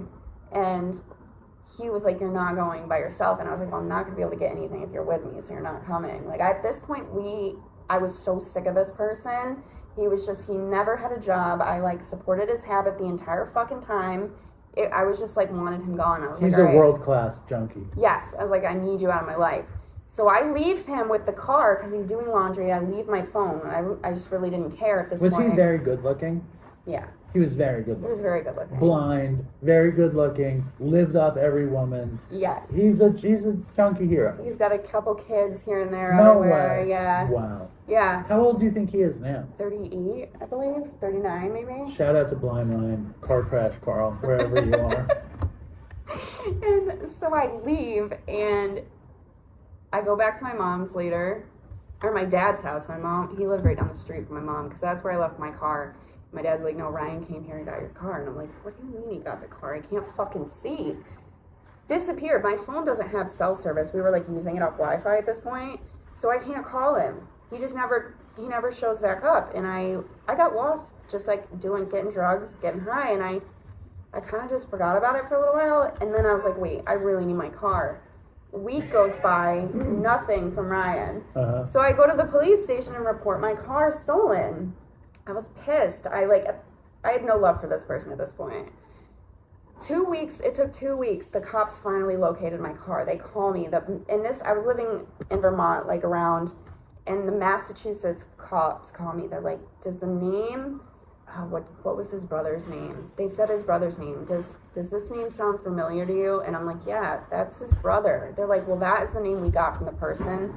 We found your car. It got wrapped around a tree at a roundabout down here in Williamstown. You know Williamstown. You know the roundabout? Yeah. And when you come from Vermont, yeah. He just kept going straight and hit that tree. Yeah. It's so great that you know where it is. Yeah. Totaled the car, broke his arm, broke his leg, gave a false identification. He didn't have his ID on him. So the car was totaled. He was on the lam. And that was it. He fucking disappeared. And he had your ID. He had my ID. He had my phone.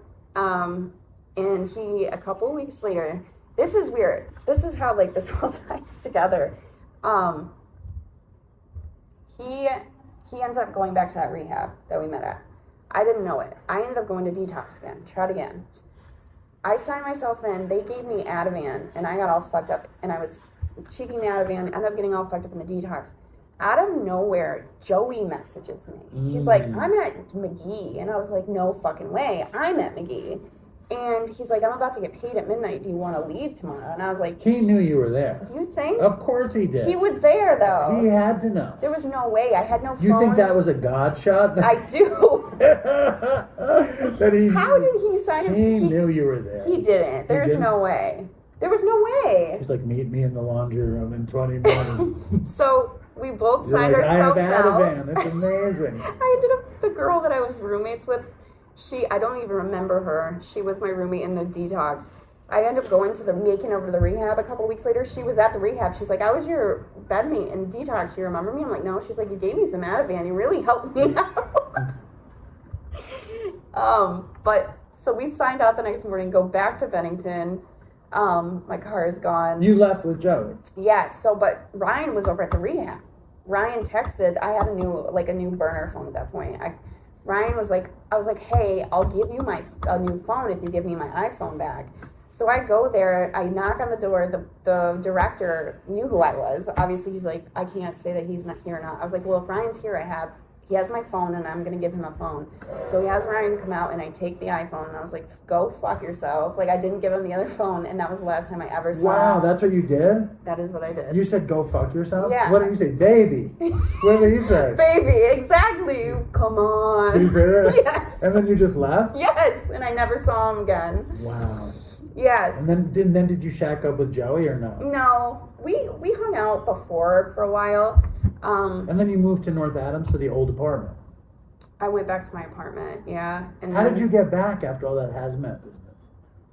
Oh wait, no. So at this point, I was just living with my mom. No, I didn't go back to the apartment after Where that. did the whole never use alone come from? That was at the apartment. That was before all this. Yeah, that was before. Oh. So this was like Ryan after. Right. Ryan. See, we'd love it. We'd love it if after the never use alone story, you got your shit together. Yeah, But no, that- Ryan, I OD'd and Ryan had to revive me like a week after the never use alone thing. Right. So what was the end of the run? I was homeless. I went back to Bennington with Joey. Shitting in bushes. Yeah, Yeah. that's when that happened. Hold on, sorry. It's okay. Do you like the phone? What? The Apple Watch? Yeah, he just got me it for my birthday. I love it.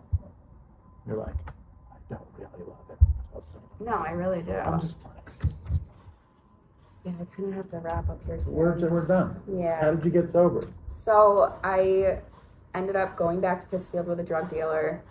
That's where the rehab was in Pittsfield, and I was homeless up there. Like I literally had nowhere to turn anymore. I was at like the end of my rope. My dad, my mom wanted nothing to do with me. They were threatening to section me. Do you know what that is? In Massachusetts, you can actually, if someone is in danger to themselves, you can have them put away 90 days against their will.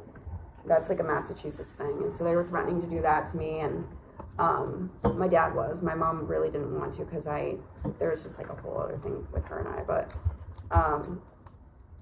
there was somebody that worked at the rehab that I had known for a long time, and they let me stay at their house one night if I agreed to like go to detox. And I don't know what changed. I was homeless. I was in a trap house in Pittsfield. My wallet and everything got fucking stolen. And then I saw the girl the next day and they acted like nothing happened. They took everything. And you knew it was her. Oh yeah, it was just her, I, and this other guy in there. Like, yeah.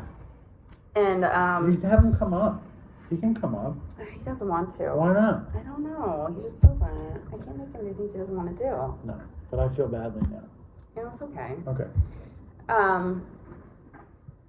And so I stayed at their house that night, and I went the next day. McGee had a bed, and I had been up for so long smoking crack and getting high, like doing dope, and I was kind of like a little bit, I felt like I was in psychosis a little bit, and I went to they told me I could come in, so I went down there, signed in, and I just remember sitting at the desk with the lady who was doing my intake, and they ask you all like the crisis questions first, like, are you going to harm yourself? Do you feel suicidal? Do you want to hurt somebody else? And I don't know why it clicked. All of a sudden I just looked at her and like I was about to like do all the things, like lie to get, say I was an alcoholic to get like the Ativan and all that stuff. And I just looked at her and I busted out crying, like hyperventilating. And it just was like, yeah, like I really want to die. And I really did. I realized that I was like killing myself on purpose. I had nothing to really live for. And they flagged me for crisis, so I had to go sit in a glass room for like fucking 15 hours before they let me go to the detox. And I just had like a full mental breakdown in there and realized I had to like think what I wanted to do. If I keep going down this road, I'm definitely gonna die. Do I want to die? And so I was like, I really have to try to give this a shot. And everything, I mean, you know the story from there. Everything just fell into place. I was talking to somebody yesterday, and we were going through that time period, and I realized from the time I decided I was going to get sober to like the time I got pregnant for my daughter, so in between there I went into a halfway house, got into AA, got a sponsor, only hung out with sober people, and by the time I got pregnant, my whole life had changed, and it was only 6 months. My entire life had been it was completely different. Like it happened quick for me. I don't think I was just ready after a long time of not being ready. No, when I got sober, I moved in. We had a daughter. I had a 5-year-old or a 4.5-year-old when I got sober, and I moved in with her when I had 6 or 7 months, and like my life had totally changed. Yeah. So I can relate to that. I had to get out of the town I was in. Me and my mom are so codependent, and I had to finally admit that I needed to get away from her. Doesn't she live with you now? Yeah, Okay. but I'm different. Everything is different now. Just my stepdad is in jail, and I'm hoping this might sound controversial, but I want to try to keep him there as long as possible. He's like a lifetime drug addict, and he's probably doing better there too. He's doing way better there. He's doing all these programs, getting so much help, and I'm going through a whole thing with that. Him trying, you know how it is when someone's in jail, they're trying their hardest for you to get them out, you know. And my mom is doing so well, and her health is—she's terminally ill, so that's another reason why she lives with me. What does she have? Well, she had COPD, and now she has like late stage emphysema, and they think she has tumors in her lungs. She's actually in Albany right now today getting a biopsy on the tumors. So scary. Yeah. So life is different now. Well, listen, you do amazing work. You came here and destroyed the universe, so thank you for that. Yeah. Incredible. I would love to come back sometime. I feel bad about Mikey downstairs. Yeah. What I want to do, and I know he's not going to want to do it, but what I would want to do is have him come up and record something for the show that I'm going to put out tonight. I don't think he would. He doesn't want to do it. He doesn't like any of this. Like I think. He likes Joe Rogan. Yeah. I don't know. I don't know why he won't do it. Listen, Kimber, it was so cool to have you here. It's awesome. Yeah. Thank you for I had coming. a great time. Your story is fucking incredible. I hope it comes out well. It can be a bit all over the place. It's gonna be. It was a long time. It will be fucking legendary. All right. Do not doubt it. I mean, I can stop it, say thank you, Dave, you're welcome. You know, all that shit. Thank you. Thank you, and toodles for Chris.